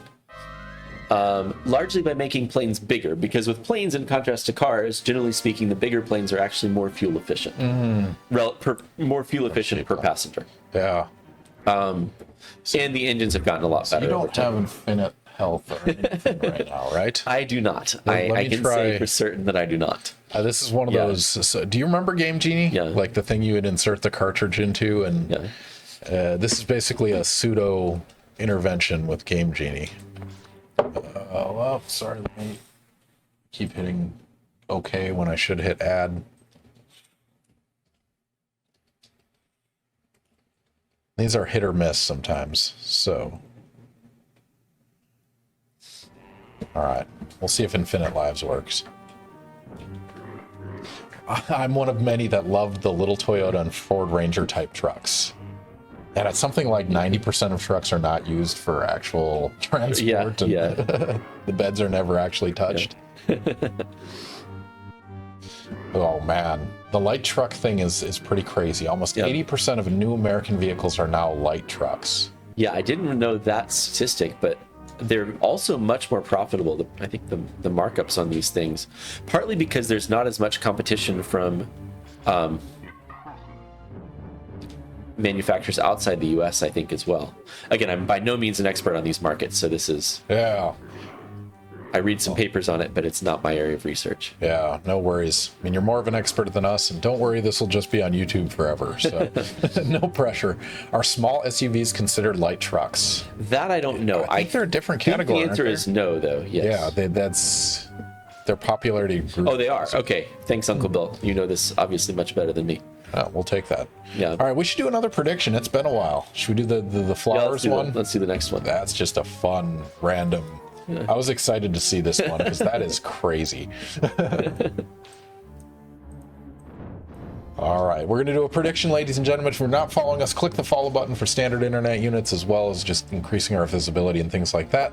We're going to put up a science question or an economics question in this case. You're going to predict based on how confident you are in the answer. Again, you're on Ask a Scientist Gaming Honor Code. The question is, how many flowers sold daily via auction? Is it greater than 40 million or less than 40 million? This is flowers sold daily. This is worldwide, right? Worldwide, yes. Worldwide number of flowers sold daily. Is it greater than 40 million or less than 40 million? Presumably this is flower bulbs as well as flowers. I think that's right, yes. Yeah, okay. I like the standard internet units. They're free for watching the stream, yes, and you can gamble on your favorite answer. Bet as much as you want. Be brave. Be confident. But you are on Ask a Scientist Gaming Honor Code, so do not Google this answer. But again, this is probably a hard one to look up. Who knows? What kind of microscope? It's called a computer. No, actually, that's a great question. It's just like dad jokes. Is all our stream is. That's awesome. No, that was an interesting term though. Yeah. It's what is it called? It's microeconometrics. Microeconometrics, yes. So that is basically microeconomics versus econometrics. That's right. So it's basically statistics that are focused on the micro side. Huh. As opposed to, for example, time series econometrics, which would be more about forecasting and so forth. Altmuse. Oh no, I can't change my pick. I forgot the greater than less than sign, which is which. Tragic. Uh-oh. I'll muse. Only your pride will take a hit, and your standard internet units. So it goes. But that's what makes it fun, right?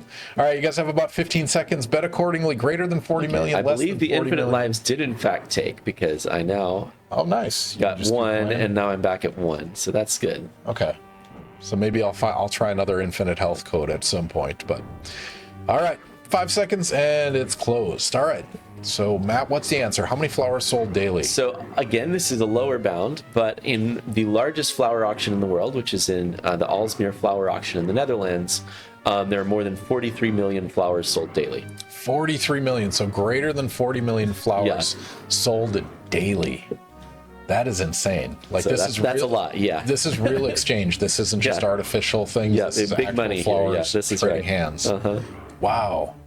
So congratulations for those of you that said greater than 40 million. You got a 3.13 to 1 payout. Congratulations to Lori. Nice. Well done. What was the breakdown on that one? So it was 2-2 in terms of gambling, but it was 170 versus 80. So Okay, that well done, well translates done. to a 3.13. I think the biggest payout we've ever had is something like 400 to 1. Okay, wow. So yeah. Oh, go Haku, your prediction didn't show up.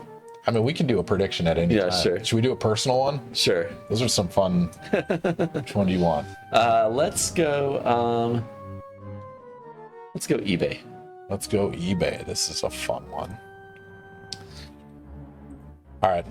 Go Haku, we're going to do a prediction right now for you. This is going to be one about Matt, and there's really no way you could know this answer other than knowing what his expertise is and how he plays Star Wars games so far. So I don't know if that's going to lend any insight into how to answer this question. But we have a personal question about Matt. The question is he an avid eBay bidder? He studies auction and procurement markets and major scale things. But the question is he an eBay bidder? Does he collect things like Star Wars paraphernalia via eBay? We don't know, but we're going to learn the answer. So if you guys have a prediction, bet one way or another, Matt is an avid eBay bidder, true or false? I saw a YouTube video about that auction. Might have been Tom Scott, I think. This is what was it? The Netherlands, you said? Yeah, that's right. So I know there's a BBC special about it. Yeah. I'm not sure if that was the YouTube video or something else. Man, that's crazy. Yeah. So when you die, you start over at the start of the level? I think there is a checkpoint somewhere, Okay. but it's kind of far back. Is the poll up? I had to refresh. Yes, the poll is up. You have about, I don't know, a minute to answer whether Matt is an avid eBay bidder, true or false. What have you learned about him over the last hour and 26 minutes of gameplay that led you to believe one way or the other? I like it. I mean, isn't the primary driver behind eBay is an interest in something that you want that can't be purchased through normal markets? I think that's basically right, yes. Yeah. Okay, so what do you guys know about Matt and whether he has that going for him or not? This is pretty good for a Super Nintendo game. I like what they did with the lightsaber. 93 must have been a little late for SNES, is that right? Mm-hmm. Mm-hmm. I vote yes since I can't vote via my browser. Oh, you got like ad block going on or something? Oh, sorry, Luke. Oh, here we Oh, did that start over completely? are. It's back at this. So I'm just going to try a different strategy, and we're just going to run, and we're going to see what happens. Speed strats. All right, Matt, what is the answer? The answer is rather ironic. I have never participated in an eBay auction. Never. Never participated. So the answer is false. Yes. Oof. Congratulations, Open Set and others. You got a 6-1 payout on that one. So I love that they're guessing on something they can't possibly Exactly. know. I mean, are you intrigued? Or is it just something that doesn't... Yeah, I think I am intrigued. I've just never really wanted to buy something where that was the best option. And I tend to be a little impatient, so that's, I think, the other consideration. Yeah. They do have the buy it now option. Yeah, that's true. I don't think that really qualifies, though. I think if you're going to claim to bid on eBay, you really have No, that's true. The actual bidding. Yeah. So I've done it quite a bit for, you saw the Nintendo Yes, I did see that. Like, That makes a lot of sense. there's only a few places you can do Yeah. it. Like retro game stores only take you so far. Uh-huh. So Yeah. Is there anything you'd be intrigued? Or are you a collector of Star Wars and/or old something? Not strongly, no. Whiskey, yes. Uncle Bill. I was thinking yes, but doubted, so I bid small on no just to play the odds. The dark horse bet, right? Uh-huh. The gambling. The spherical cow of... Yeah, exactly. I like it. All right, so going back to this question of economics and the environment, I mean, and I might be naive on this, but there's an inherent problem when the economy is driven on quarterly sessions versus long-term impact of these implications. Yeah, absolutely. Like, how is that weighted in these discussions? Like, I know that's a broad question, but when the system is so biased against long-term decision making. So again, I think this is an issue, I would say, at two levels. The first would be kind of the individual economic decision makers. The other would be at the policy-making level. I think at the policy-making level, it's a really big issue. From the decision-making level, it doesn't necessarily have to be... I think pricing can actually go a long way towards solving that, too. Again, what we'd want would be for the price to be... If we're setting a carbon tax, we'd want that to reflect the long-run cost of carbon. And then if firms are actually working to maximize profit, which they should be doing not just over the short horizon, but also over the longer horizon. So your health is low. I'm going to try one Yes. more health code.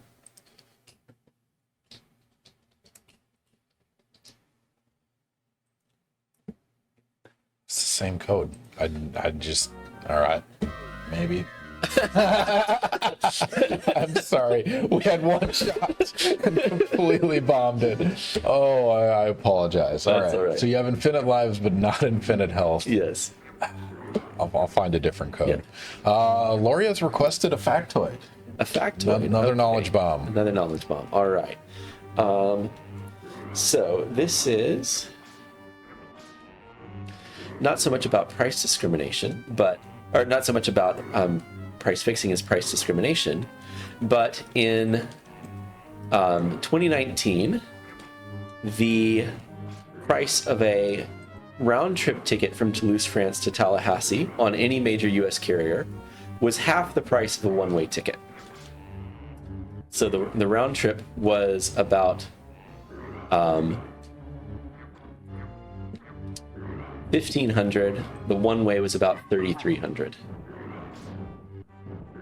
That's an interesting... Yes. The reason this is possible, this is kind of extended, but the reason this is possible is because if you read the fine print on airline tickets, you might think just buy a round trip and only use one way.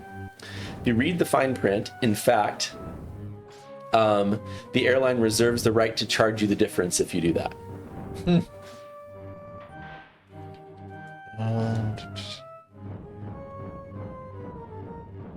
So I'm searching through Game Genie codes. Open set. Is Europe paying a premium to make sure that Americans actually go back and don't stay? No, I think this is all about trying to hit people who are moving. Oh, no. Oh, wow. That's fun. What happened? Oh. I got stuck in midair there for a little while. 1,500 from Tallahassee to France and back again. That's much more expensive than a ticket home for me. Yeah, I don't know what it is these days. Man, there are so many. I can say I know that one from personal experience because my wife and I were moving back from France to Tallahassee at that time. But it's an example I use in class about price discrimination.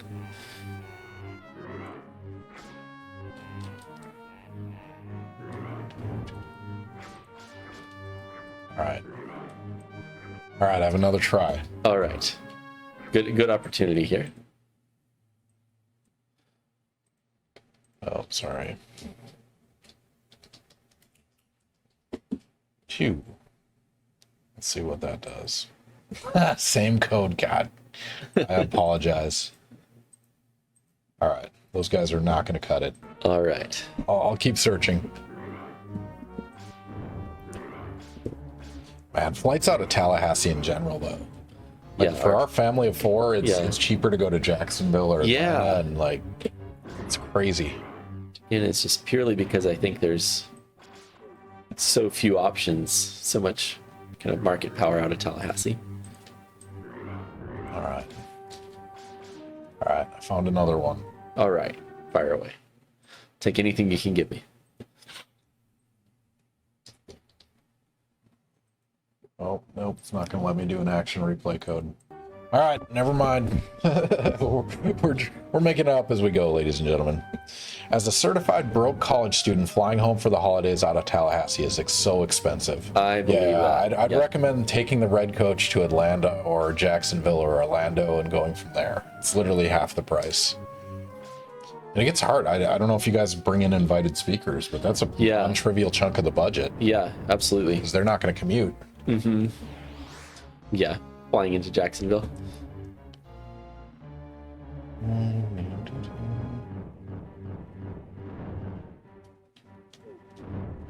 Oh no. I am struggling at this one. My favorite part of this is people are still like writing cheat codes for these games. Yeah. Like, 20, 30 years later, people are still trying to troubleshoot. There's much more health. Depends on your level of difficulty. But yeah, if you get sick of the game at any point, we can change it up and go something else. Just Give let me this know. level a couple more tries and then. Oh man. Also, do you want to try another one, or you want to go? Yeah. Let's. So, I will go. Let's try this one. This one might not be. This is a Brook-Laddie. It is one of my favorites. My wife's absolute favorite. Huh. Really, really good. A little on the smoky side, so. Yeah. Oh, I'm up for it. No, Matt is my new favorite guest. He came here with a canvas bag full of alcohol, which I can appreciate, especially if you have better taste in alcohol than I do. I have a drawer full of random beers and all sorts of stuff because of, various guests, whatever they want. I should get your suggestion though for what I should get for next week or in 2 weeks from now when I'm the guest. I'm up for trying something new. Oh, you're the guest in a couple of weeks? Yep. So That'll be I'll fun. be this is for the recruiting Q&A for graduate school. Let's play some NARC, some Super Mario Brothers Wonder. Fortunately, the green screen is not going to let you guys see this, but that's kind of cool. And it's backwards, but there it is. Tin can. Where do you go shopping for your alcohol, if you don't mind me asking? Yeah, so Market Square Liquors, I think, is the best, has the best selection for the stuff that I'm typically looking for. I know it's big box, Yeah. but have you been to Total Wine? Have been, yes, also very good. It's pretty breathtaking, their Yeah. selection. I get overwhelmed every time I walk in there. But when a guest requests some obscure beer, like I start there, and then there's Beer Stop and Beer City. I don't know if you've seen those, but usually find something. All right, we're roughly an hour and a half in. My guest today is Dr. Matt Gentry. If you guys have any questions about economics, he's particularly an expert in procurement markets as well as auctions and theory behind that. And read a paper recently from him, or at least the introduction on bargain hunting. What brought you to that topic? So this was actually a paper with a former colleague at the London School of Economics, which is where I was based for most of my career before FSU. So we kind of had this empirical paper where there's this phenomenon in a lot of behavioral economics that suggests that people have what we call reference dependent preferences. So that basically means that I don't like paying more than I expect. So I become disproportionately unlikely to pay a high price if it's more than I expect. I become kind of relatively more likely to buy if it's less. Now, of course, that's always true, but there's sort of the price that I'm expecting matters independently of just the price I see. So if I'm expecting a high price, I'm kind of relatively more willing to pay a high price. If I'm expecting a low price, I'm relatively more willing to pay a low price. So we sort of had this idea that at least part of this phenomenon could be driven by the fact that for example, in a supermarket, a low price today often predicts a high price tomorrow. So I might react a lot to a low price today because I'm expecting a high price tomorrow, rather than anything about the reference point per se. So we had this kind of idea for an empirical paper that would nest both that phenomenon, forward-looking behavior, and reference-dependent preferences in one overarching model, and then try to let the data tell us which was which. So we did this, and kind of to our surprise, we kept on finding reference dependence mattered a lot. And specifically, we found that in the context of supermarkets, it seems like people were really attracted to buying something on sale. So this just made them much more likely to purchase. They weren't so upset about paying a slightly higher price than they expected. Which, again, for a supermarket, I think kind of makes a lot of sense. If we're talking about buying a car, I think we would maybe expect to see more of the worry about very high prices. I mean, is that real sale or artificial sale? Yeah, so I guess relative to the distribution of prices you pay on a randomly selected day. So it's a real a real phenomenon. Yeah. So anyway, so then we started thinking, well, there's been a lot of work on kind of what happens if I'm really worried about paying more than I expect. What does that do to pricing? But we were curious what would happen with the empirical pattern. We were finding if suddenly I'm very likely to buy on sale, what does this do to firms' incentives? And so that was kind of the origin of the paper. Sorry to distract, but I don't taste the smokiness as much in this one. Yeah, like so it has a little tail end of it. No, I like it. So anyway, that's where that paper came from originally. That's fun. A little bit of a digression from my main line of research. That's why I was surprised about it. It was just kind of a fun random detour, but it all ties together. All right. Mitch P., question from the Phillips sisters. Any thoughts on the application of optimal search markets in the dating world? All right. Break down optimal search markets first. There is a backstory to this question. That would be my wife and my wife's little sister, who is also a PhD. So my wife is law and economics, and my wife's little sister is currently working on her PhD in economics at Emory. So, yes. So there is a theory, which is dating is an optimal search problem.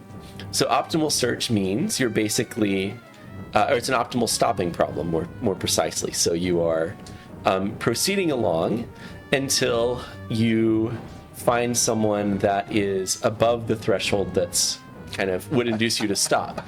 And this is in contrast to that's my Valentine's card, actually. That's right. You are above the threshold.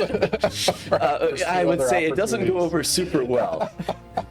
That's amazing. So, but not wrong. So this would be in contrast to the theory of soulmates, for example. Yeah, which is not real. and yes, a question with no ulterior motives whatsoever. You are above the threshold. Wasn't that the plot line in A Beautiful Mind? Oh man, I don't know if you missed it earlier, Uncle Bill, but we did critique A Beautiful Mind in their explanation of Nash equilibrium. They got it wrong in the one movie about John Nash. Oh, I need to pay more attention. But in terms of the diversity and application of Nash, so he was a mathematician, right? He was not an economist. Yes, so he was primarily a mathematician, for sure. Oh, you reached the end. Yes, so hopefully that means yes. Enter the cave. Well, that's progress. Open set is a mathematician as well, so math. All right, so that leads one of my favorite questions on stream. I'm an avid video gamer and movie watcher. I've seen thousands of movies, but one of my favorite questions to ask is like, what movie or TV show gets your discipline right and what gets it wrong? Which ones do you groan at? Which ones are you excited that they did their homework? Are there any obvious ones that stand out to you? So Beautiful Mind was actually going to be one of my examples for movies that get it wrong. Because of this Nash equilibrium thing. Yeah. I think movies that get it right. The other one I'll single out as something that gets it wrong, or kind of amusing at least, Maybe not trying to get it right necessarily, but the Foundation TV series on Apple TV, I find really funny because, I'm very happy if my model can predict anything, let alone predicting everything. That's fair. But yes, I think that has a rather optimistic view on what it's possible to achieve using social science modeling. I'll put it that way. All right. Things that get it right. One that stands out, I would say, would be what is it called? The Big Short. I was blanking on the name. Oh, there. that's fun. Yeah, I think they did a pretty good job explaining why the market melted down there. Basically, all the incentive problems that would lead. I mean, as someone naive, I really appreciate the mechanism with which they told it. Yeah. Like they had those moments of breaking down the technicalities, and I feel like I learned something without understanding, but it was good. No. I think it's a really good explanation. And a depressing ending. Yes. Yes. Nothing happened. Man, that's amazing. I'm glad to hear that one's good. That instinctively I wanted that to be true. Yeah. Oh, what is that? That is something that needs It's kind of force move. No, I didn't. It's an updraft. Oh, I see. It's when it's the area in the it's an updraft. No. Oh, spike walls. Yeah. You hanging out, Luke. Then what happens? It's a great question. Is this one you beat when you were younger? No, I was never. So I played this one when I was very young, and we never got very far. I think we, maybe got about this far actually. Optimal search markets in the dating world. Yes, optimal stopping rules do not make for a good Valentine's card. I think that is the the takeaway here. But it's not wrong. Just nobody wants to hear it, right? That is amazing. It's good enough. If they're 1 in a million, there's still, 100,000 of them on Earth? What's the population now? It's 7.8 billion, something like that? That sounds right. Man, that's fun. All right, so we had The Foundation and A Beautiful Mind got it wrong, and The Big Short got it right. Yes. Just copy someone's homework who did the secretary problem, right? Secretary problem? What is that one? That one I should probably know, but I'm not familiar with. I don't know what that is. Open set, if you can elaborate. All right.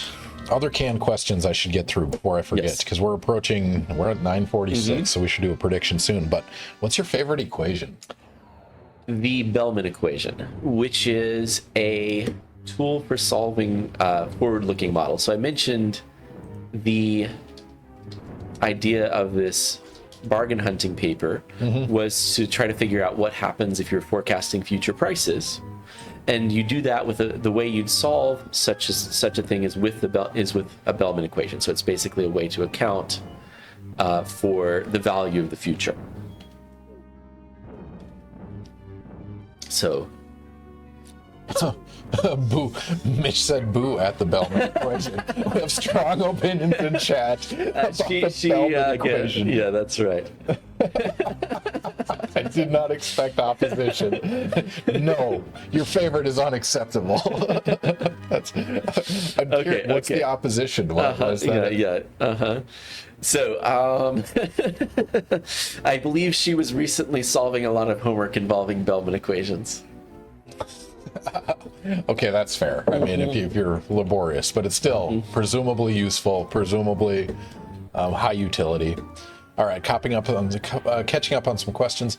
I love that movie for a completely different reason. A Beautiful Mind and Cinderella Man. Cinderella Man is the boxing movie, if I remember correctly. Have the same director and same lead actor, and both were more about the strong woman behind the man.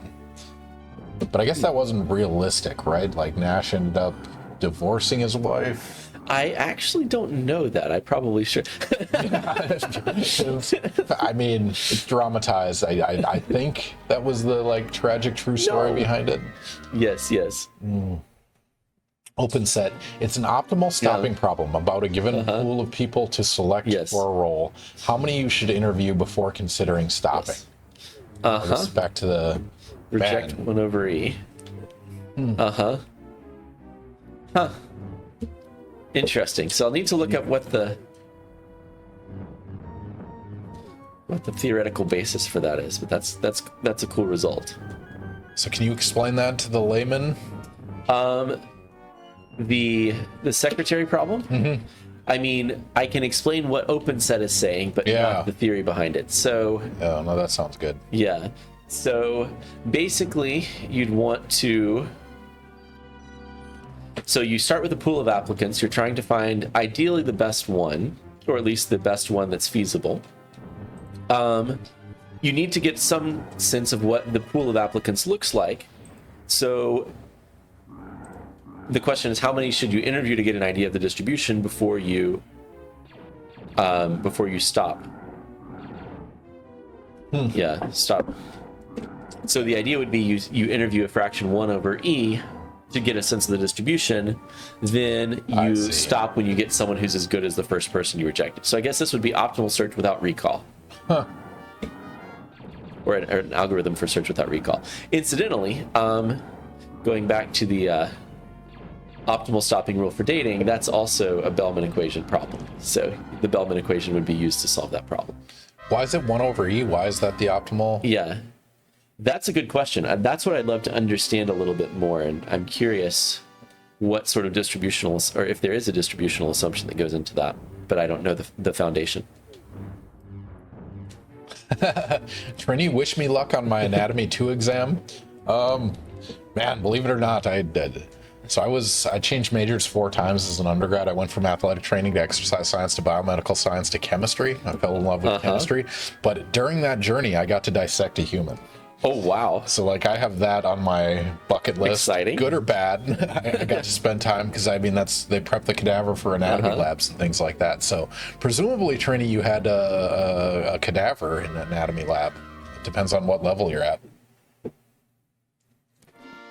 But yeah, anatomy, actually one of the best pieces of advice I got as an undergrad in terms of anatomy and biology in general was take a medical terminology class where you learn all the like Latin and Greek roots and things like that, because it comes up like supra, infra, and supine and pro and all that stuff. It's embedded in the language. So it actually makes a lot of the like learning easier because you're not just, oh, look at that, you can deflect that. Yeah, I just figured that out. That's a block? There's a block. Down is a block. That is an interesting stance he's taken during that. But Trini, good luck on your Anatomy 2 exam. Anatomy 2? I didn't know there were 2 of them. Mitch has one more. Okay, last question. Any advice for the hypothetical student with a hypothetical metrics exam tomorrow morning? Get a lot of rest. You've got it. Like, no joke, for pretty much every student, like, get a consistent sleep schedule. Work out occasionally. We'll do more than any studying advice you could possibly get. Hypothetical. I'm glad that's purely hypothetical, though. Yeah, no, completely unrelated to reality. Thanks for the stream. See you next time. Absolutely, Jennifer. Thank you for joining us. Thank you for being around. It's been a pleasure. Just playing some Star Wars, hanging out, talking economics. We should do another prediction. What do you want? We got 2 personal ones. We got one. Yeah. Let's do this one. This one right here? Yeah. Yeah. All right, ladies and gentlemen. Good night. We have another prediction we're going to pop up right now. If you're not following us, click the follow button, 1, because it helps with our visibility and number of people viewing and all sorts of stuff, and you get notifications for future streams. But 2, you get some standard internet units, which are imaginary internet points related to our channel that you can gamble on our experts related questions that they've generated for the stream. So we're going to pop up a question right now, and you guys are going to answer it according to what you know or what you guess would be the right answer. So yeah, on top of your chat, you see a predict button. Click that predict button. The question is, Matt was homeschooled, true or false? So based on what you've seen in Matt's gameplay thus far, do you know that he was homeschooled or not? Does this tell you anything about Matt? If he was homeschooled, did he play Star Wars all the time? Is the answer true or false? Japeezy, thank you for the follow. Gray Days, thank you for the follow. Welcome to Ask a Scientist Gaming. You'll get notifications about future guests every other Wednesday night. We have somebody on that's an expert in some kind of area. Mitch P, thank you for the follow as well. Everyone's got a whole bunch of standard internet units that takes you gamble on whether Matt was homeschooled or not, true or false. Anything you want to add to that? I think the question speaks for itself. I love the fact that people will bet on these questions because they can't possibly know. I guess it's unfair. You have a few family and friends in the audience that may know the answer. But so, King Willie, any advice on how to beat this guy? Oh yeah, King Willie, if you know this game. Yeah. Let's see if I can lure him over. Aha! There we go. Oh, open set. The contrarian. I guess we suddenly have an entire generation who is technically homeschooled for a while now. That is true. That is true. It's like 6 months to a year of homeschooling for everyone. Mm-hmm. With parents that were not qualified or prepared or had time or money to deal with that scenario. Yes. Absolutely open set. You're probably dealing with some of those students as well. I don't know about you. Our grad student generation is that. Yeah. I think it was a really huge loss, I think, for especially the younger, I think, was more difficult. But even up through college, I think it was a pretty big deal. Just not nearly the same experience. So our youngest was 3 months old when everything shut down. Oh, wow. And it was like, then you went back to daycare, but everyone was wearing masks. And when you talk about language development, it's not just hearing, but seeing the mouth move. Yeah. And stuff like that. I mean, she's fine now as far as we can tell, but when you have a million kids in the same circumstance, how does that shift the Gaussian? Yeah. I get called in to teach a group of homeschoolers their calculus and linear algebra, so I know the crowd pretty well. King Willie, always take the high ground because the hitbox arc of the lightsaber is more beneficial in midair. Huh. Wow. Interesting. All right. It's got the high ground. Yeah. Yeah. Sorry, I've learned anything from Obi-Wan Kenobi. Yeah. No, the high ground. What a ruthless ending, though. Like, I didn't like the prequels very much, but that scene is like, yep, things must be done a certain way. Yep. All right, submissions closed. Everyone said the answer is true. Unsurprising in this particular case. So and yes, the answer was yes, with the exception of one semester of kindergarten. Nice. All the way to college.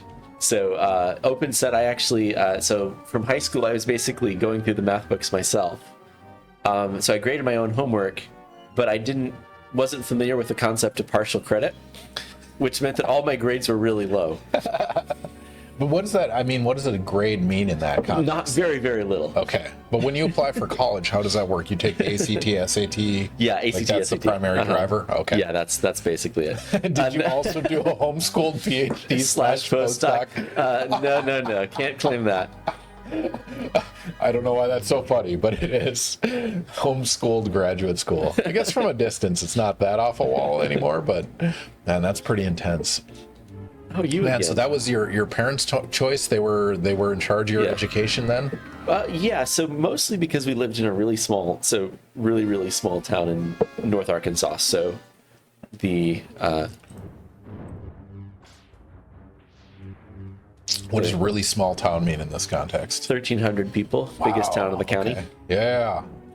So I grew up in a town of 1,600 people. Okay. And graduated with 100 students roughly in the high school. So yeah, I could completely see that. Especially Arkansas. I was from Minnesota, which has a really good educational system. Yeah, I think Arkansas broadly does not. So did you see John Oliver did a homeschooling analysis? Did you see that? I did not see that, no. It was actually really interesting because there's basically lobbyist groups advocating for homeschooling, and there's a lot of good reasons to do homeschooling, but one of the things he pointed out is one of the reasons people do it is because they don't want the school seeing child abuse and stuff like that.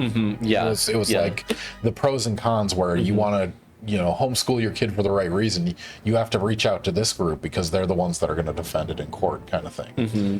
So it's worth a watch. I'd be curious your perspective from having experienced it. Yeah, I mean, I think for me it worked. It was a good experience, but I don't think that's true for. It's very much kind of dependent on personality. Yeah. So any like, I don't want to say regrets, but like in terms of sports and social, like how did that work out for you? Yeah, good question. So I'd say sports. I played City League mostly. Okay. So you still had that social infrastructure. Yeah, there's still some social infrastructure. I was a huge geek coming out of high school, but what else has changed? Most of us were. As I sit here playing Star Wars on the SNES. Oh, come on, get him. Oh, come on. That's all she wrote. So did you have a fixed schedule then, or how did that work?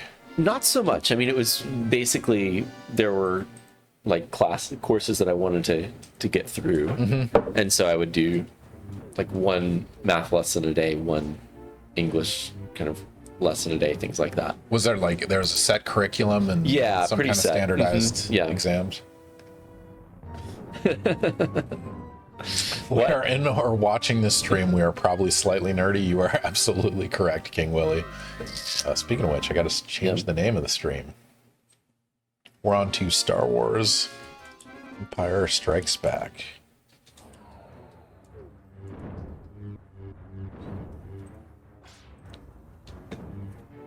But yeah, that was a crazy coincidence. I don't know when John Oliver did that expose, but I saw it this week for the first time. But it was really interesting because it did. I mean, he's pretty balanced when he puts these perspectives, because you can just say like homeschooling is always bad because they're trying to raise like Nazis, right? Yeah. And that's a very real thing. But there are good reasons to do homeschooling, which is presumably what motivated your parents. But the other question is, should people be homeschooling? And that's another negotiation, I guess. Missed Rouge Squadron. Yeah, we were playing. We were playing earlier, but we were playing with a mouse, so it was not the. You got through 4 or 5 levels, though. Yeah, at least three. That wasn't bad. Sorry, King Willie, you missed out on Rouge Squadron. Man. All right, let me look at my other questions. All right. We did the TV shows one. Yes. I'm glad we did that. The other big one I like to ask.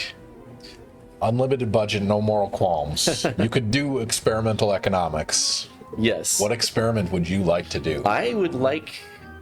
Good question. Oh, that was ruthless. Yeah, they were not messing around there. All right, do you want to try something else? Super Star Wars, Super Mario Kart? Let's try Super Mario Kart. Super Mario Kart. Yeah. All right, same system. Moving away. Super Nintendo. I'm going to change the game again. Also a classic from around the same gaming era. The sound might be a little bit loud. I'll turn that down. Man, I loved this game. Battle mode was just the best. Yeah.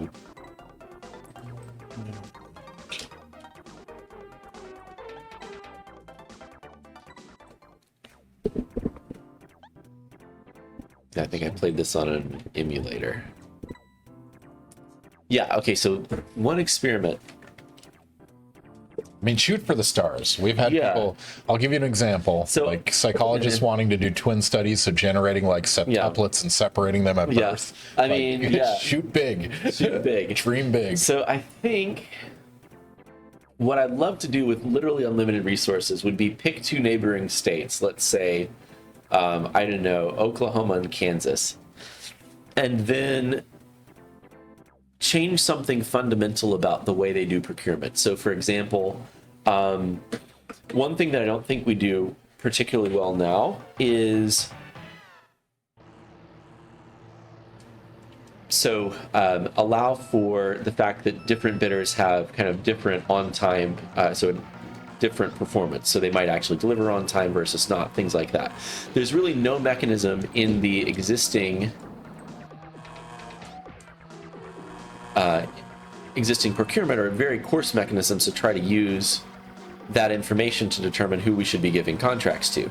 So I think designing one mechanism, so one procurement system that has kind of a history-weighted score, and then another that doesn't, and comparing the outcomes, I think would be really, really interesting. But it would really have to be like unlimited resources, because you're talking about completely redesigning a multi-billion-dollar market. And I think to make it compelling, you really need to do something like that again, because you really care about outcomes at this really big scale. I mean, so what's your prediction? I think you'd get a big improvement in outcomes. So the kind of the sort of non-experimental but observational evidence from a few contexts that have tried similar things have found that it has led to big improvements, and I'd be curious to see if that holds up under kind of a large scale randomized trial. I mean, so speaking of like big scale economic studies, like we talked about, in a lab, students doing artificial exchanges for real money and things like that. What's the biggest like real life economics experiment you're aware of? So there are large-scale field experiments, particularly in development economics. For example, this is not necessarily the largest, but it'll give us a kind of indication of the scope. Some economists at Harvard and MIT did a study in India where the goal was basically to to change the pay structure for teachers in rural schools. So there was a big problem with teacher absenteeism at kind of the primary, secondary level. And the question was, if we change the pay structure, change the monitoring, does that matter? And so they did this as kind of a randomized control over a few hundred schools. And they found that you could really improve outcomes by implementing both better pay and better monitoring. So the Indian government agreed to pay more over a certain interval. Or I think the researchers... Oh, they brought the money. Yeah, so they brought the money. Wow. So, again, that's not necessarily the largest, but it's pretty substantial. That's non-trivial. Yeah. I mean, you're talking millions of dollars. Yeah. So there's a lot of... That's one of the frontiers of development economics, and I think has been really, really interesting and valuable. Do you know what the outcome of that was? So... The pay structure, both the pay structure and the monitoring made a big difference. I don't remember in percentage terms, but I think it kind of was like a 15 or 20% improvement overall. I'm curious the contribution of the monitoring versus the pay, right? That's right. And I think you needed both ultimately. The monitoring by itself helped, but was less effective than the two together. It's interesting. King Willie has made a judgment based on your gameplay. Yes. I take it you were an SNES to N64 kid. Yes. So at least those were the systems that I played most, the console systems I played most. We never had any of them, but I played mostly computer games at home, but mostly SNES to N64 as a kid.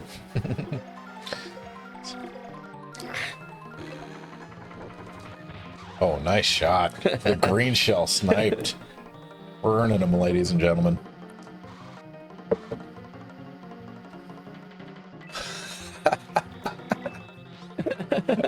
Wow, King Willie. All right, I'm going to read this one for the YouTube audience. Are you ready for this? All right. In the Mario Brothers movie, the Kongs were able to procure and source the parts for materials to build carts at a scale to build an automotive society and a working army. What aspects of microeconomic metrics would apply to study the behavior and process of Kongs would use to achieve that? Well, this is a very interesting question. I think I would want to understand something about the sort of the Kong's marginal cost of production, the R&D that went into this process, whether that was affected by, any sort of patent regime that they might have experienced. Things like this, I think, would be very important questions to study if one could acquire the data to do so. Yeah, we want to know about patent law in the Mushroom Kingdom. How enforceable. King Willie, you earned that one. Cheers. If nothing else. Oh man. Oh, let's go back to another movie. Good Will Hunting. How do you like them apples, economic modalities in the pre-colonial? I have to admit, I have never seen that. Oh, really? Yeah. Mathematician. I feel like it's one that is on the list of movies that I definitely should have seen, but I have not. Oh, no worries. There's a really fun scene where someone's waxing intellectual and gets torn to shreds talking about economics. There's a particularly good line about, you're a third-year grad student. Yeah. That's why you're thinking this way. Right. Your opinion will change when you start to get new information. So this might reflect something of your experience with your grad students. So next time you're on the stream, I'll ask you about Good Will Hunting. All right, absolutely. Oh, man, that's great. All right. Ooh, this is the other fun one that we have, and this is particular because we don't know your area particularly well. Yes. What is the Earth is flat / anti-vax equivalent in your field? So I'm going to say trickle-down economics. I was going to say tax cuts pay for themselves. Yeah.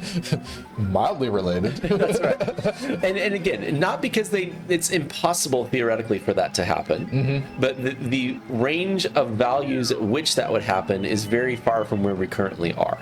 So if the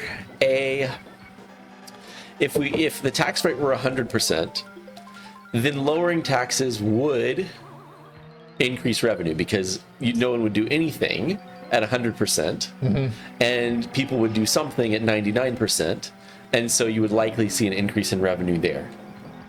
However, so that would say that there is a range where lowering taxes increases revenue. Best estimate is that's between like 70 and 100% marginal tax rates, which is way above sort of any major economy nowadays. So, but we had that at one point, right? It was 90% tax in the 60s and 70s. That would be a region where you could possibly see lower taxes leading to higher income. I mean, historically, higher revenue. Sorry. Yeah. I mean, we did that experiment. Yeah. Was that? So the challenge with any sort of observational data is you have a one-off experiment that's highly influenced by macroeconomic conditions. So, for example, the tax cuts in the 80s. Yeah, second place only. King Willie talking shit about your gameplay. Yes. Crypto questions. I do get them from time to time. My thought is that this is basic. So I think it's a bubble. I don't see what crypto does better than money. I think crypto is just like money, but worse in almost every dimension.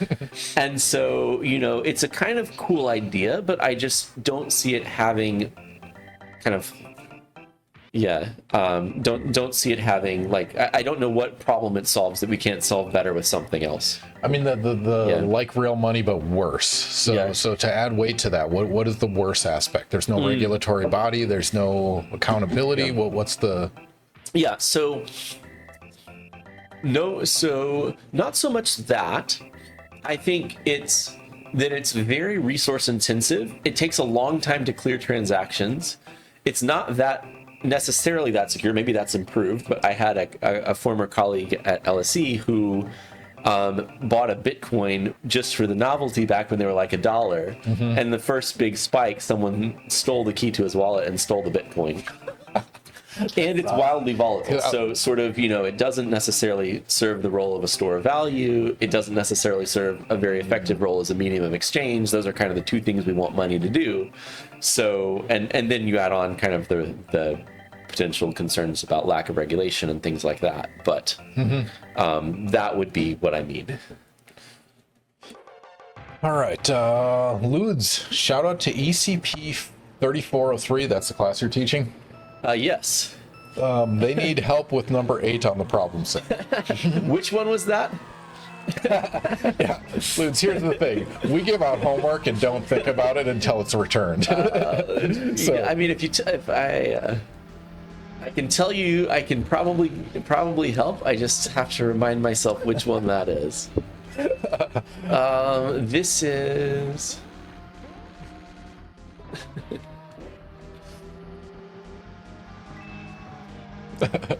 I will note, Ludes, if you look at our channel rules, we actually have one that says no homework question. But if Matt is willing to help you with it, we can all learn something from your problem number 8. I don't give homework to my students, King Willie says.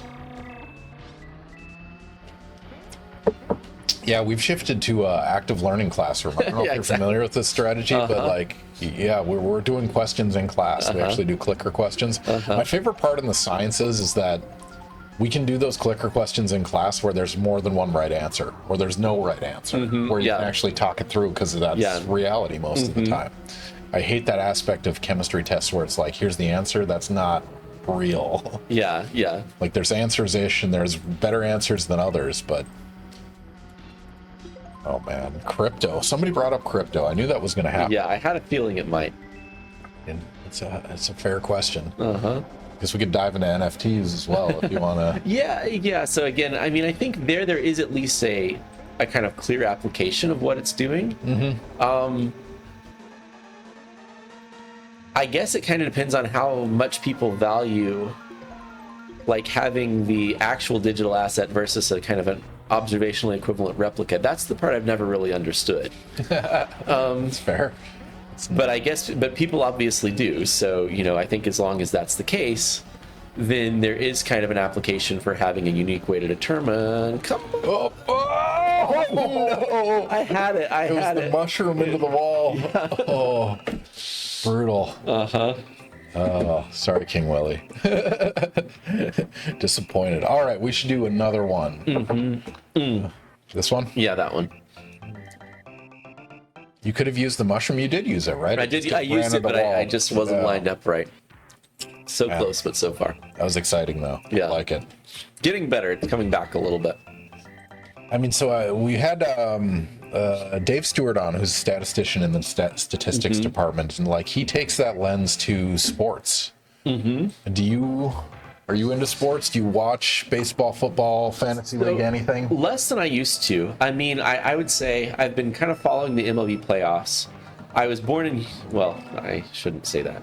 But anyway, so I won't say anything about my team allegiances. Fair. But, yeah. So I think that there are some really interesting applications, not my research, but some very interesting applications of game theory to sports, particularly things like mixed strategies. Yeah. So,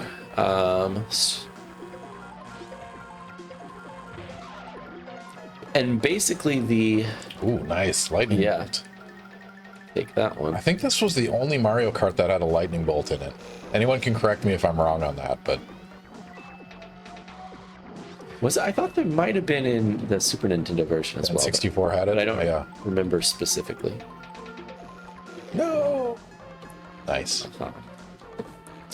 Sorry, what was I talking about? Yeah, game theory. Game theory, yeah. economics So applied to basically the sports. key. So another Nash equilibrium. The key kind of prediction of right over there. Oh, bumped in, but, nice. Hey, that helped. Is that once you get to mixed strategies, you should be indifferent. So if you're random, that basically means you're randomizing between two actions with some probability. And the key prediction is if you're doing that, it should be because you don't care, you're indifferent between which of the two you're actually playing. So if I am mixing between change-ups and fastballs, then it should be that on average I get the same number of outs with each pitch. That's the kind of core prediction of what an optimal play with a mixed strategy would be. Ooh, that one's rough. And so broadly, when we can think about this in a sport like baseball with pitch selection, we can think about it tennis with side of the court that you're serving on, left to right, penalty kicks. Do I kind of shoot to the left or shoot to the right? And broadly, almost everywhere, especially at the elite level, people have tested that prediction. It does a pretty good job. So it really does seem like people are kind of getting the same outcomes, whichever specific pitch or whichever specific side they choose. So that's a really nice validation that in settings with high stakes, game theory actually does give pretty good predictions. I mean, so have you seen Moneyball? I have, yeah. Yeah. Any thoughts on that? I think so again, that's one, it's not really economics, but I think it does a pretty good job. Yeah. Well, it's statistics, right? Yeah. I think it's a reasonably good rendition of what happened. And incidentally, they use, if you pay close attention, you can see the statistical package Stata there, which is something that applied researchers in economics use a lot. That's awesome. So realistic. Yeah, that's we'll right. add that to the list. Yeah. I mean, in that case, it's just applied statistics. Yeah, that's yeah. pretty fun. But Well, regression analysis, which is a lot of econometrics. I've been corrected. Various Mario Karts have lightning. Mario Kart 64 had it too. It was so bright when the flashing lights that it was censored when a game was released in newer systems. Oh, really? So it might have caused epileptic seizures. Is that what we're assuming from that? All right. We'll keep on track. We're going to do another prediction, ladies and gentlemen. We'll pop up a question right now. Put your answers in accordingly. For winners, the average value estimate increases Winners or in an decreases. auction. Yeah, that's right. Sorry. Yeah. So give context in this question. Okay, so the context in this question a is minute. you're bidding in an auction, you win. What does that do to your estimated value for the object? Does it increase or does it decrease the value of that object? Man, so this is a mixture of psychology and game theory and So this is actually I would say a straight game theory question. so it's like I won, so it's more valuable, or I won, so clearly it wasn't valuable. A scary question, King Willie says. I mean, so how much does insights from like psychology and things like that play in your field? I mean, you're using big data sets and average behaviors and things like that, but does average individual decision making matter? So, behavioral economics is the field that intersects most closely with psychology. It's not so relevant for our field because we're thinking about. So the question is, if you're bidding in an auction and you win, what does that do to your estimate of the value of the object on average? Does it increase or decrease? Do you Increase or think it's decrease. more valuable or less value because you won? Which is a very interesting question. All right. You're on the podium. Oh, you did 100cc? Yeah, that's 100cc. Okay. Yeah. My gut wants to say that it depends on if the bidder was trying to win the auction versus trying to drive up the price. Do you ever see this show Storage Wars on like the where they're That's like a classic example of this, actually. Oh, interesting. We'll wait for this to complete because I want to hear this. Like, so my wife and I have been cord cutters for like 20 years now, but like every time we go to a hotel, Storage Wars was on, and we'd watch it every single time. And the absurdity of the like, I'm running up the price versus I'm buying it. It's just absolutely absurd.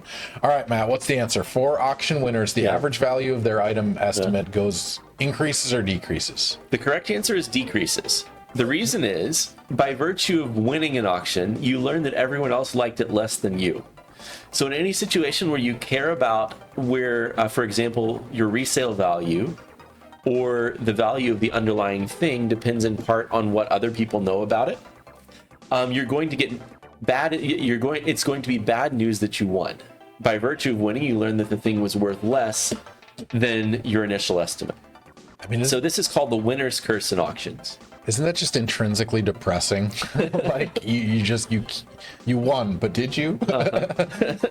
That's pretty depressing. Oh, King Willie, Matthew, are you gonna play Mario Bros. Wonder? I heard it's amazing. I'd be glad to play it if you've got it. I've never No, it doesn't come out until Friday. Okay. So, I probably won't. I don't actually have a console. I do have. I recently started replaying X-Wing Alliance. I realized that.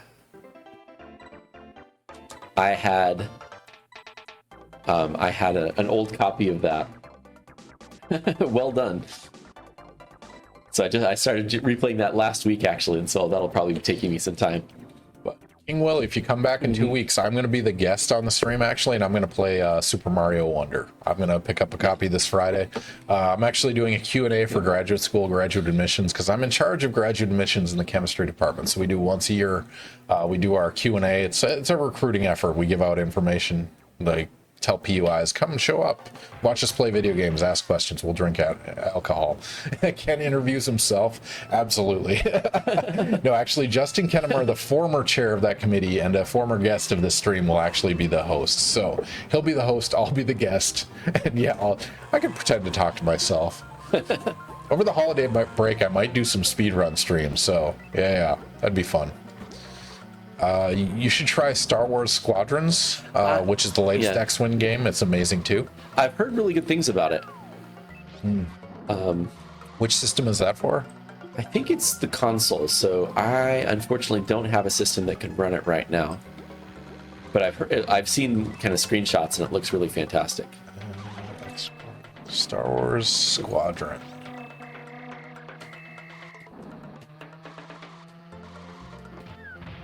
You might be able to buy it on Steam. Yeah, it's on PC. So yeah. Okay, maybe. Might as well. You bought a joystick. Yeah, that's right. Right? Like. Yeah. Have to check. I think I need to get a better video card as well. Probably mine is not a gaming setup. Doesn't matter for X-Wing Alliance, that old 99 engine, but it probably would for Squadrons. But it can run Stata like no other. Exactly. No visual interface. Exactly. Oh man. On the statistics, like computer science front, in terms of like data processing, is there any like movie or show that stands out to you? Something that was like, that's gross, that's dumb. Moneyball probably would have been the answer that I would have given had we not already discussed it. Again, that was a pretty reasonable rendition of what something like this might work with. 50cc is so much easier. Nice.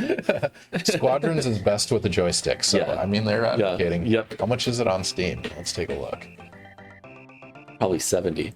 Actually, the next paper I want to write, I've been talking with one of my former PhD students, is about why the launch price for video games is always $70. That to me is a very interesting phenomenon that isn't explainable by any sort of standard model of pricing. So I really would be, I would welcome input from anyone else if y'all have any thoughts on why video games start at $70. I mean, it's intriguing because like when I was young, NES, it was $50. $50. That was What I've heard said is that the games exist to sell the console. And if that's the case, do they care about the price of the game? So that would work for other games, but not the PC games. No, that's true. That's true. And I think it would work for manufacturer games, but not third-party games. So the market is converged. Is this what did we call it earlier? Not conspiracy, but like a coordinated effort to set the price. So, I mean, that's the question, because I think, one of the hypotheses that would make sense to me would be some sort of collusive or coordinated pricing equilibrium, price coordination. Because I don't think it makes a lot of sense under competition. So OpenSet says that seems to be only be the price for big companies. I know most games I get are closer to $20. Yeah, so I think anything in the A tier you're right. So I think it's true for AAA games. And I've been looking at some data on this, and it's like this is a genuine pursuit. This is a general, because I think there's some very interesting industrial organization as to why this is actually the case. But it seems to be very robustly true for AAA games, and it was originally 50, like you said, and then it moved to 60 for about a decade, and then recently it's moved to 70. But that's a much slower pace than inflation or anything else that would explain this, and it also seems to be completely unrelated to the quality of the game. All too bad. That's very true. Yeah. So I mean, that from an economic perspective, the price I'm setting should be related to the quality of the game. So again, the revenue sources outside the game is one explanation we've been thinking about, but that should lead to a lower price. So it still doesn't tell me why it's fixed at 70. That's the part that I'm really stuck on. Because if what this would say is if I'm a game that gets a lot of my revenue from selling DLC, then I should really be kind of trying to lower the introductory price and just make a bunch of money on the back end, which doesn't seem to be what's happening. So I think there's something really interesting happening here, and going to try to figure out what it is, hopefully. No, that's really fun. I mean, this is one of those things that's really underappreciated. So in the early 2000s, video games surpassed music and movies in terms of total dollar and income. I believe but that. It's been like it's been this like faux pas in professional academic circles, right? And we've had a guest, Julian Grasso, who studies music theory in the lens of video games, right? Yeah. But it's like it is a huge market. Is it a huge impact on society? I'm genuinely excited you're looking into it. But it's one of those is that are the big dogs in the senior members of your department going to look down upon economic analysis of video games? Yes. Well, I think the focus wouldn't be on video games per se. It would be on the industrial organization of video games. And this is actually really interesting. So the market has a lot of features that make this a nice place to study this question, because you the marginal cost is zero. Like it costs them zero to make the game. Or once there's a fixed cost of development, but the cost of production is zero. You can copy it essentially for free. And so then you kind of know the cost. You have really good measures of game quality because you can get things like reviews. So you sort of have objective measures of game quality, both ex ante and ex post. And you're still seeing this really robust kind of uniform price. Oh, nice shot. Green shell snipe. Those are the most satisfying. Yeah, they are. They are. You earn them. Anyway, basically the question is this reference dependence, which is the explanation we were talking about before, in which case the story would be people are unwilling to pay any price higher than 70, or is it some sort of price coordination where no one's willing to start pricing lower because that would cause the competition to start pricing lower, in which case you could have ended up at some sort of tacit competitive equilibrium. So a couple follow-ups on that. Also, modern games get revenue source outside we already had that one. Heard a friend, one can borrow games from GameFly and make a backup, reducing the cost from 70 to 5 to 10 per cartridge. Uncle Bill, this reminds me of a 21-year-old free game that still does well on platform for selling DLCs. Of course, it's a one-man indie dev game. I mean, but most cell phone games follow that pattern, right? Yeah. There's DLC and in-game purchases. That's how they maintain. I had a buddy that was doing like machine learning and AI, where you have to balance like difficulty and reward versus cost, and like, it's an interesting problem, that's for sure. Man, that's fun. So your data sets. Yeah. How do you look in that? How do you find that information? The game pricing ratings? So the game prices are actually from it's a website called Is There Any Deal? It's essentially a price tracker for all the main mainly PC, I think. So it's Steam and kind of equivalent platforms, but it's essentially tracking the price more or less daily as to, we just contacted the guy who runs the site, who's over in Eastern Europe somewhere, I think, and he's super generous. He just gave us the data. And, wow. And so we've got kind of really, really detailed price histories.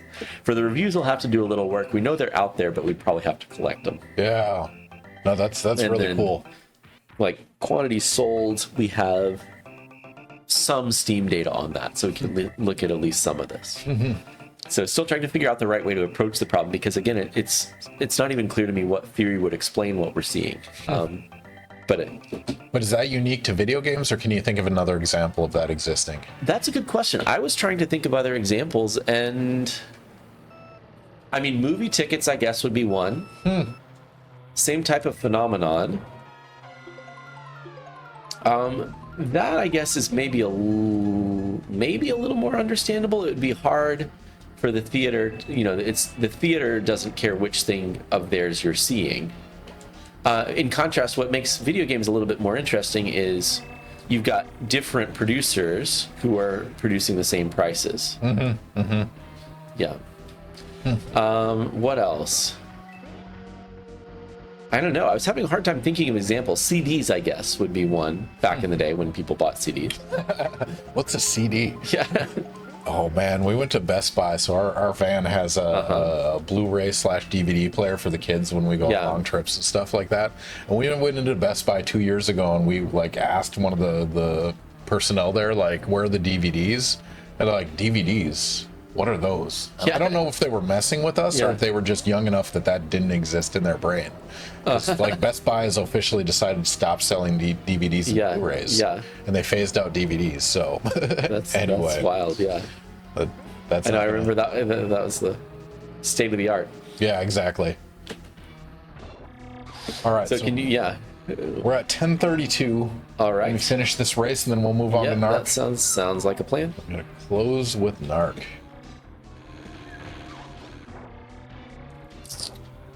Bring the timer up. No pressure, by the way.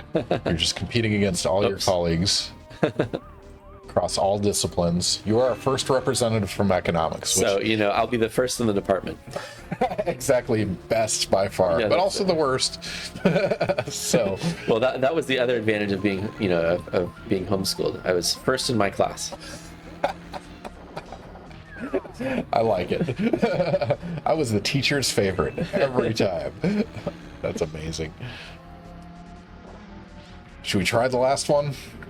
Yes. So the last one this one is very smoky. Oh, let's do it. So I am not, it is my favorite actually, but I can't guarantee that you'll like it. All right, second. That was This- oh, it's still second.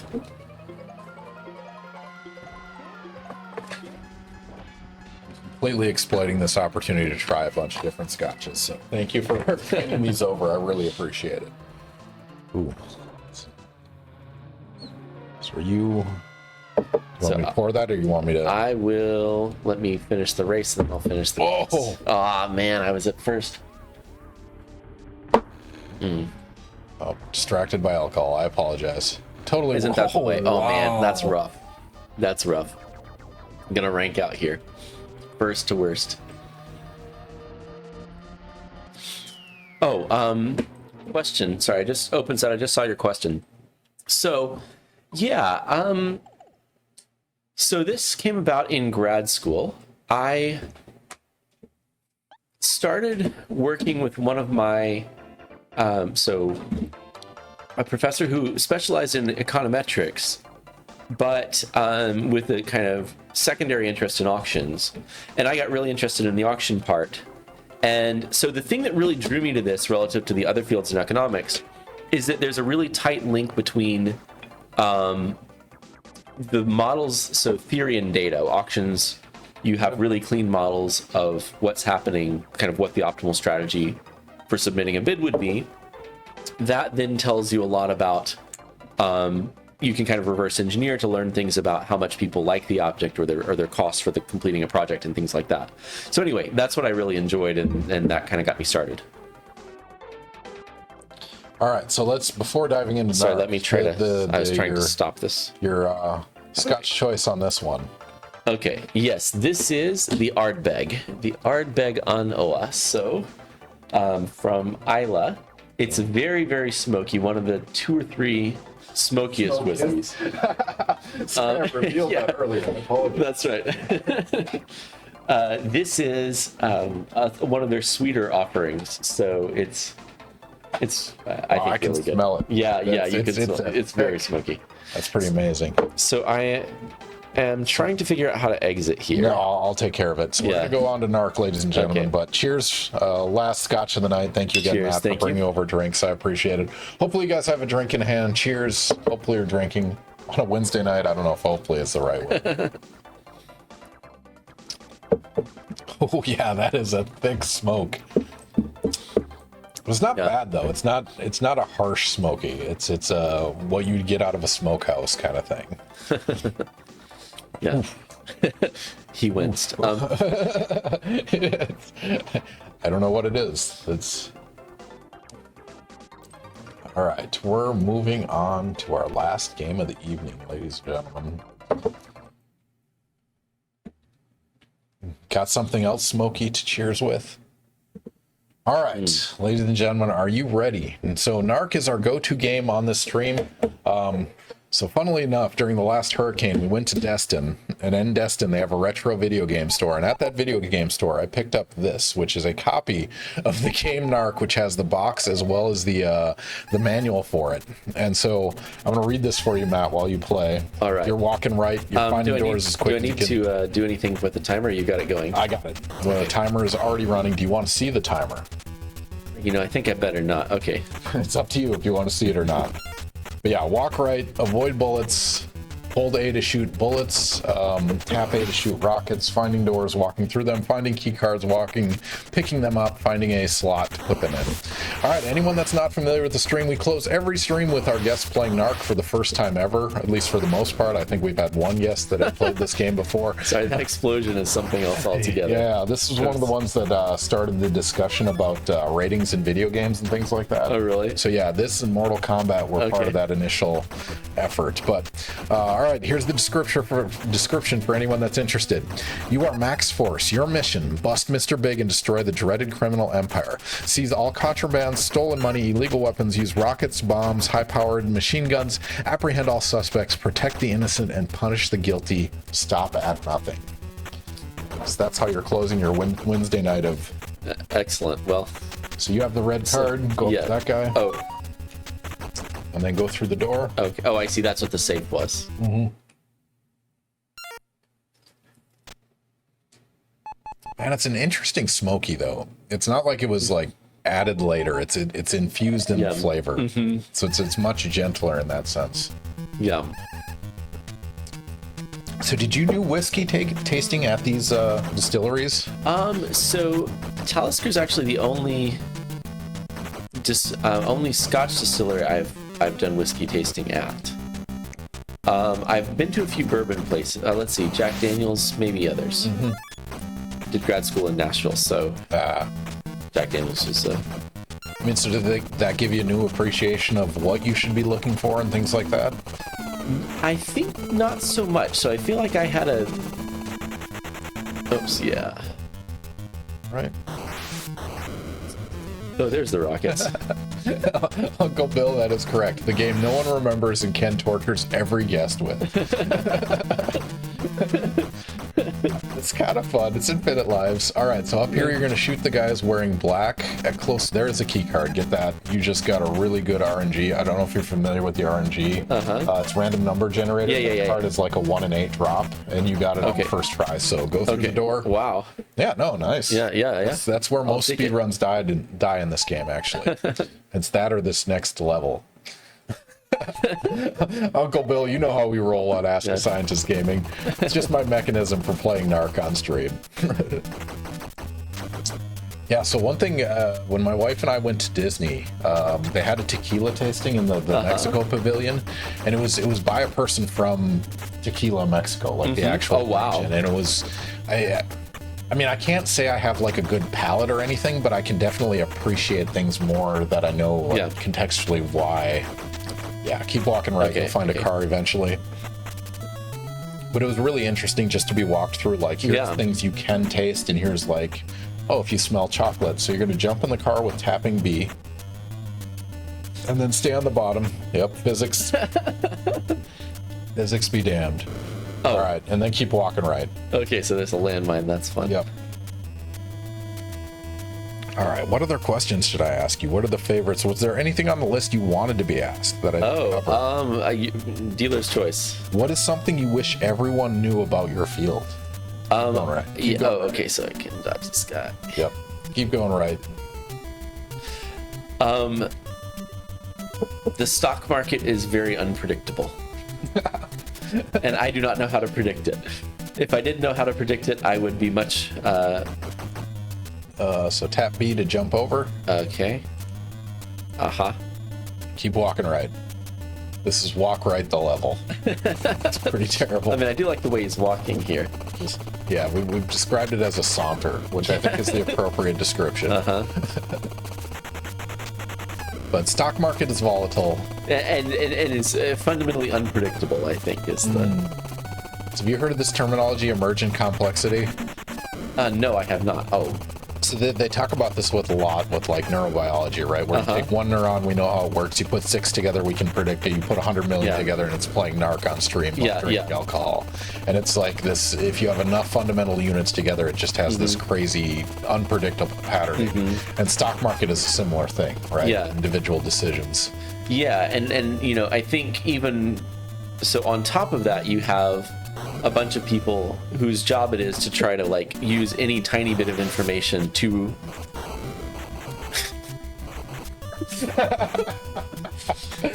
Never gets old. like, what do you So the dogs, you can hold down both buttons and shoot them, and they turn into puppies. okay, well, I don't know how I feel about this. I'm Yeah, not gonna lie. hold both buttons. Yep, there you go. Oh, okay, I see. So you And then keep walking right. this really is walk right the level. Yeah, so what that means is kind of I'm never going to be better at predicting the market than anyone whose job it is to predict the market. And so therefore I shouldn't try. Wasn't that Warren Buffett's bet with like blue chips versus the best traders on Wall Street? Oh, so you're gonna drive right, I but do have stay to on the try. I bottom. keep on Yep. kind of So go up, you'll get a little bit further, then you'll hit a wall. And there's nothing you can do about that unless you memorize this level. okay. Oh, I see. So Uncle Bill, wasn't there a story about the first lady that had a hand in this? Yeah, Nancy Reagan personally programmed this game. No, I'm just kidding. It's I hope that rumor spreads, but yeah, the war on drugs, entirely artificial. That's over 3 trillion. Or something like that. Well, what's the market discussion on drugs and? That's a tricky one. Where I don't know that there's I have. no official books. Is that the hard part? So I mean, basically because one of the side effects. So one of the side effects is you're no longer able to make Get good in the decisions. car and stay on the bottom of the screen. Okay. Sorry to coach you through on, Yeah. but this one's important. It saves you a lot of time if you stay on the bottom. This really is walk right the level. Oh, there we go. And Go Haku has it right. Winners don't do drugs. Yes. Except for Tylenol. And Prozac. And Viagra. And whatever drugs are socially acceptable.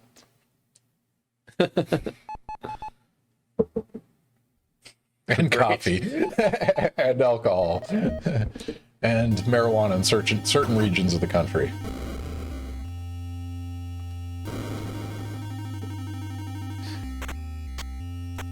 So did you have to? So you were homeschooled, so you never had to deal with like the DARE and the war on drugs and all that crap.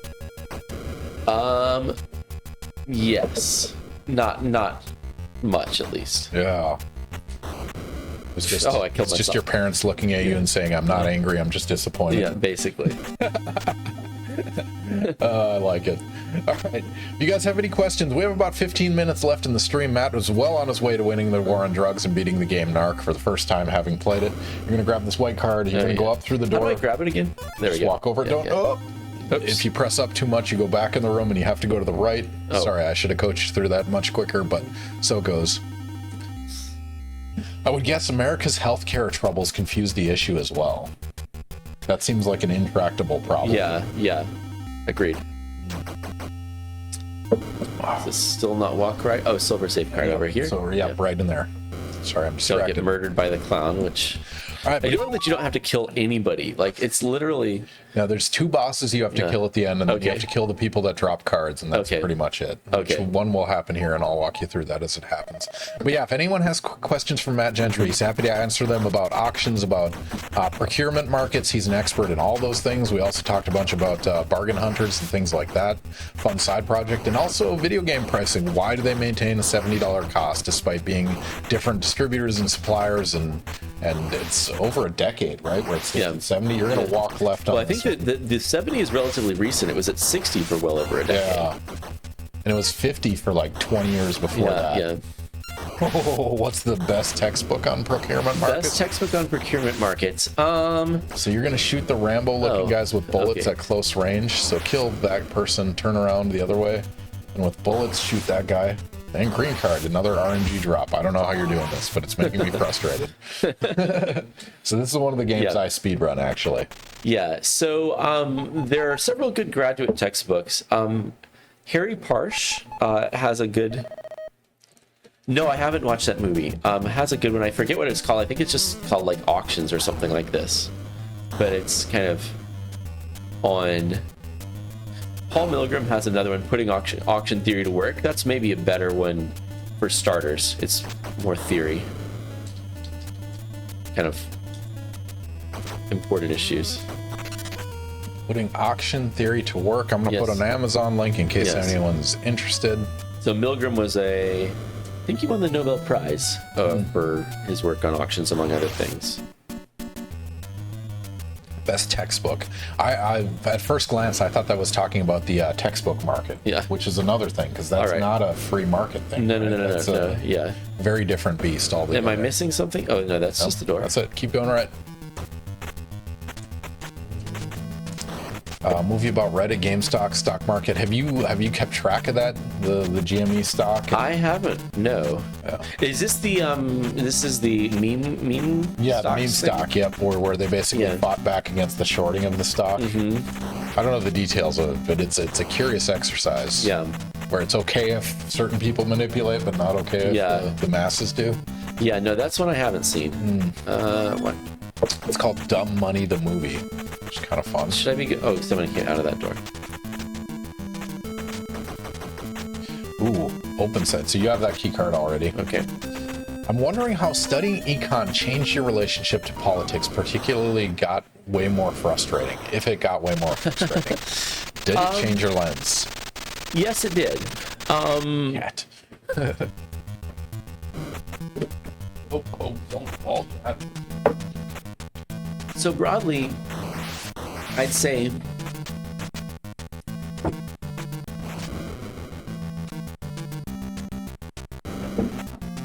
let's see, do I have the blue safe card? Yes. Yep. Yeah, so broadly I would say I feel like I have a more nuanced understanding of a lot of claims. So like tax cuts save revenue tax cuts increase revenue would be one. Basically, I think what studying economics at a graduate level particularly kind of gave me a sense of when markets work well and when they don't, and what we should be trying to do when they don't work well. So I would say that has made me kind of broadly center left, whereas kind of coming out of undergrad, I was more on the conservative end of the spectrum. And so I'll follow up on that. Is there anything in your experience with auctions, economic theory, game theory, where there was like an unusual perspective change and something you wouldn't have expected? Like this could have been, I'll let you answer that. Yeah. More moderate than libertarian. Libertarians, I think, don't, again, have sort of a, I'm not sold on gold safeguard. I may not have. Yep. So you're gonna have to shoot the guy in the wheelchair with a rocket. Yeah. What's not to love about this? You shot some dogs earlier. Yeah. Now it's time to shoot the guy in the wheelchair. Yeah. Where'd he go? Note this is all on record. So kill the other guys on the screen. He'll come back. Okay. So yeah, just unload bullets on all these guys. So you shoot the two blue guys. He'll come back. Tap it to get a rocket. The rocket is very hard to launch. Yeah, it's 7 frames, so you have 1/10 of a second to get that rocket out. And is it just a shorter tap is always better? Yep. So you typically don't press the button as hard as you think you need to. Yeah. Does NARC let you shoot older people? Yes. Sorry, libertarian philosophy. You're gonna. Yeah. So I was gonna say, my complaint with libertarian is that markets work well if they're a thing under conditions like no externalities, but they're not going to solve pollution. So I would be more interventionist than a libertarian would typically be on things like carbon taxes, for example. Okay, I guess I got to kill all these guys. Yeah. So I do the squat, hold both buttons, shoot the dogs, get rid of them. Both buttons. Yep. There you go. This 2-button control is really wild. Isn't it? Yeah. Also killing this. I mean, they were creative, right? They. Yeah. So go back right go this back. way. Yep. And no limit on numbers of rockets? Nope. You're infinite rockets. Okay, good. I can at least reliably shoot a rocket now. What's unfortunate is if this guy's frustrating, the next phase of him is going to be even worse. So heads up on that. Okay, well, excited. I might have jeopardized my RNG status. That's okay.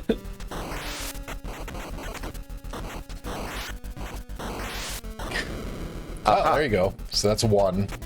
Okay. You gotta get 2 more shots on him. Oh, He'll inchworm off the screen. it's both buttons. All right, if you guys have any last minute questions, we have about 10 minutes left with Matt Gentry. He's happy to talk about anything economics related because that's where we've gone tonight. Nice, number 2. Yeah. All right, 1 more shot and he turns into a gold card. Also, if you guys have suggestions on someone we should raid, please feel free to throw them in chat. We'll figure out who we're going to go to next. But yeah, it's tough. Wednesday nights, there's not a lot of people streaming because who streams on a Wednesday night, honestly?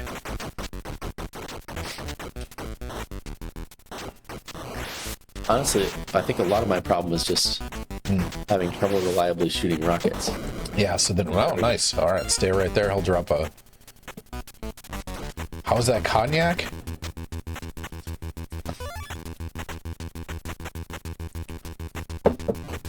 Smoky. No, this is pretty good, though. Like, I usually don't like smoky scotch, but this is... I mean, it's a nice balance. It's not too overwhelming. I feel like there's some smoky scotches that they like make that thing, and I don't feel like that's the case here. All right, so you're gonna go to the top of the screen, Okay. and you're gonna get away from him a little bit. Like Okay. get to the very top of the screen, and what you're gonna do is jump up, and you're gonna drop down and shoot backwards at him. So top Okay. of the screen. Jump. Okay. Yep. So get a good distance away from him. Okay. Yeah. And when you say shoot backwards at him. So you're gonna jump and shoot a rocket at his hat. Oh, I see. Yep. Okay, I So see. get I see. get a good distance away so he's not touching you. Yeah. I've got an economist streaming live astronomy. That is an interesting choice. Ah. Yeah, just like that. So tap Yeah. that rocket button a little lighter. Ah.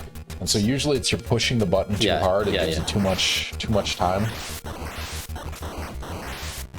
I'm on there and he doesn't even know I'm lurking. That's awesome, Uncle Bill. we'll raid an economist talking about astronomy. I'm sure that's legit. All right. Right. Let's get away from this guy. Oh, that's fun. They do live telescope shots on Twitch stream.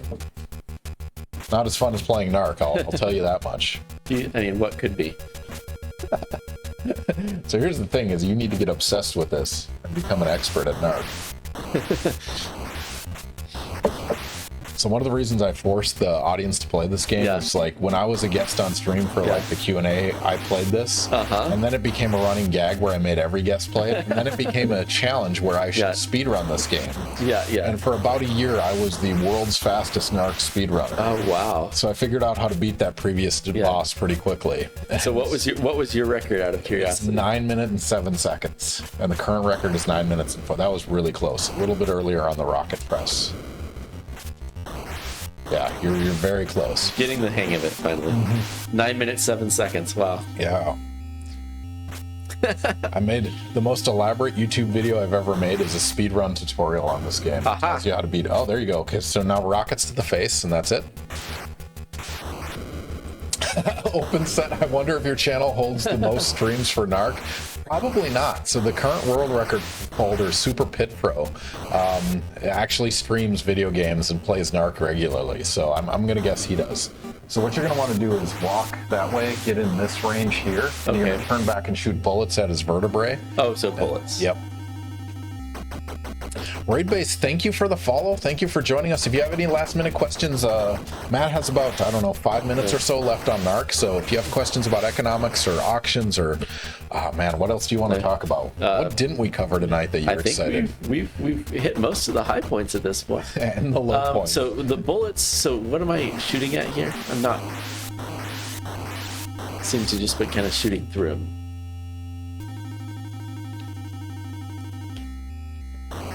You got to be in like this range. It's kind of weird. So get away from him this way. Get a good distance. Get up inside this range where his feet are. Okay. And then turn back and shoot bullets. So hold A. Aha. Yeah. And then walk away again and do it again. Get in this range.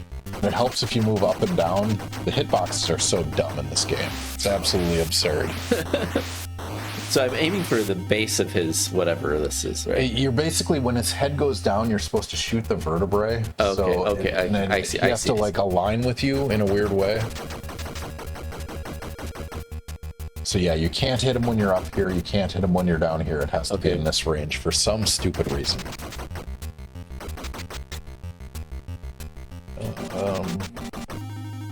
Econ Greg.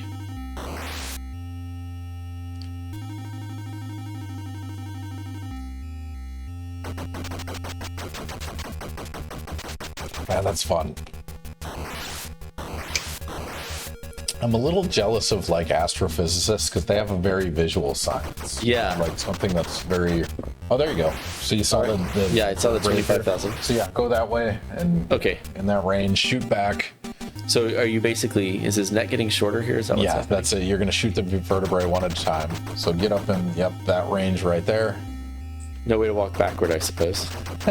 So Dr. Gentry doesn't study eBay markets. Are you curious about eBay? I mean, I'm sure there's been many studies on there it. have been. So it's very much in the literature I work on. It isn't actually my particular area of research, but yeah, there's some good ones. So again, a lot of my favorites are looking at eBay and more generally online markets. That was a pretty good angle.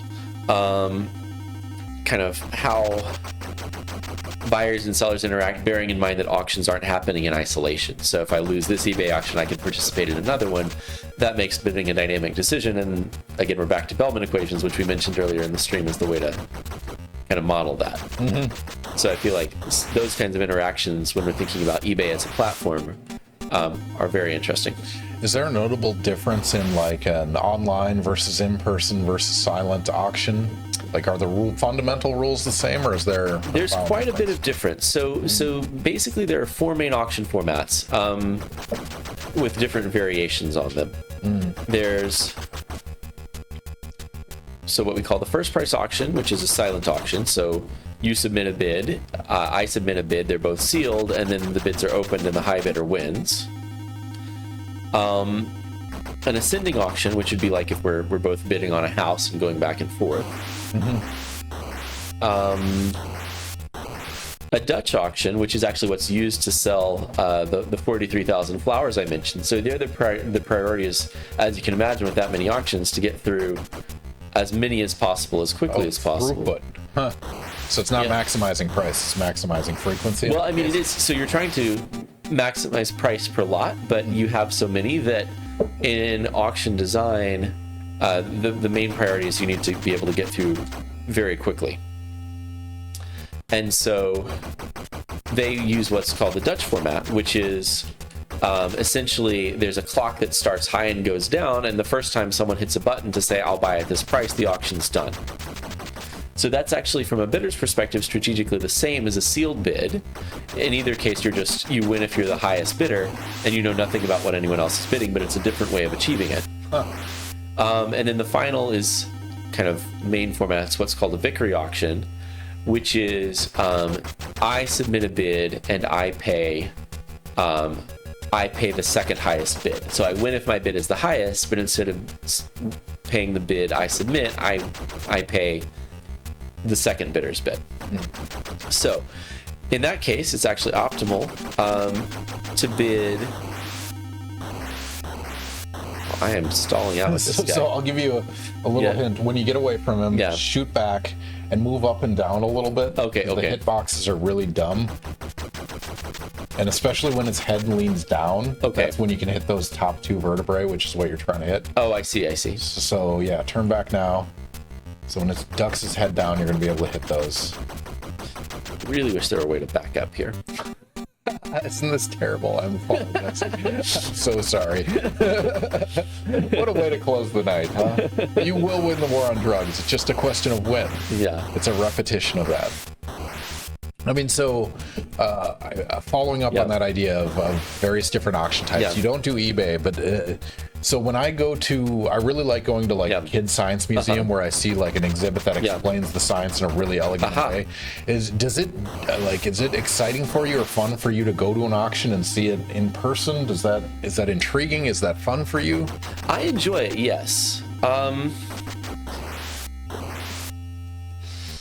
I think particularly if there's something a bit interesting or unusual. So I've been to cattle auctions before, which are... There you go. Oh, yeah, nice. Me too. I'm starting to see. I thought it was Yeah, just a matter of, like, repetitions, but you actually have to hit the right spot. Can the economist explain standard internet units? We actually had a discussion about this earlier. Nice. All Nice. right. Gold card. All right. All right.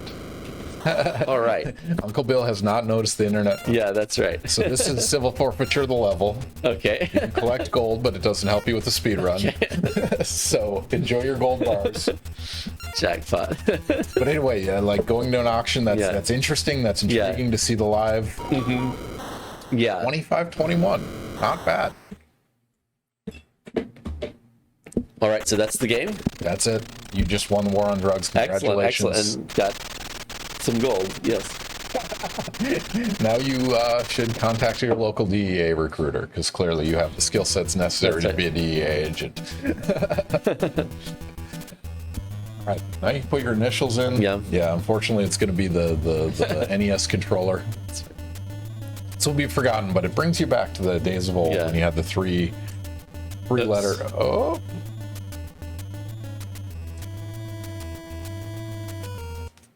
There you go. That's wild. Congratulations, Matt. You won thanks. the war on drugs. Went through a couple Star Wars games. Won a few Mario Kart races. Yep. Man, that's Fantastic. It. That Well, is thanks it a lot the for having stream. me. This is a blast. I mean, it's we've been on a journey through a lot of things. We really appreciate the audience. You guys are the ones that make this possible. It's really fun to just go down weird rabbit holes and exciting. And Matt, thank you for bringing several different versions of Scotch. It was a fun journey to go through all those. I really enjoyed that. Any parting words for the audience? No, thanks so much for joining. It's been great getting to chat with all of y'all. Any final words of advice regarding auctions? If you win, be happy. Yeah, so the main advice is actually related to that question, which is think about what you learned from winning. So I think that's where people go wrong. You can easily overbid if you don't do that. That's awesome. All right, but enjoy your time on eBay. Next time Matt's on, he will be an eBay addict, I'm sure. He'll also have practice NARC a whole bunch and do a speed run. But Matt, thank you very much. I know this is an unusual request. You are my first economist on stream. I'm really glad you can join me. I learned a lot. Arguably, I learned more from people further away from my domain. So I'm really glad you were able to join us. And yeah, I had a lot of fun tonight. Speaking of which, next guest on November 1st is actually me. So I'm going to be the guest on the stream. Every year, this will be our third annual Ask a Scientist, where we commit to graduate school applications, admissions, picking a group, picking a school that you want to go to. It's basically an admissions Q&A that students can ask their questions before the December 15th deadline for applying for graduate schools in chemistry. In this case, we're doing it with the head of the FSU chemistry department, the Department of Chemistry and Biochemistry Graduate Admissions Committee member, which is me. So I'm actually in charge of that committee. So I'm going to be answering those questions. So if you guys are interested, or you know anyone that's interested in grad school, feel free to swing by and we'll be happy to answer those questions. But yeah, it's Matt, it's been an awesome time. I had a lot of fun tonight. Dr. Ken is going to beat his NARC record. I'm sure going to try. I'm also going to play some Super Mario Wonder, the new Mario game, which should be a lot of fun. So, yeah, come back in 2 weeks, November 1st, 8 to 11 p.m. I know you guys, most of you aren't interested in grad school, but come by nonetheless, support, answer questions for students that are interested in grad school and questioning whether they should go or not. Interestingly enough, we've done this 3 years in a row, and more than one cover letter to our department has had Ask a Scientist Gaming in it, which is kind of fun. So That's fantastic. yeah, exactly. So it might be working, but yeah, thank you all again. It's been a pleasure. It's always a pleasure, and we'll see you guys again in a couple weeks.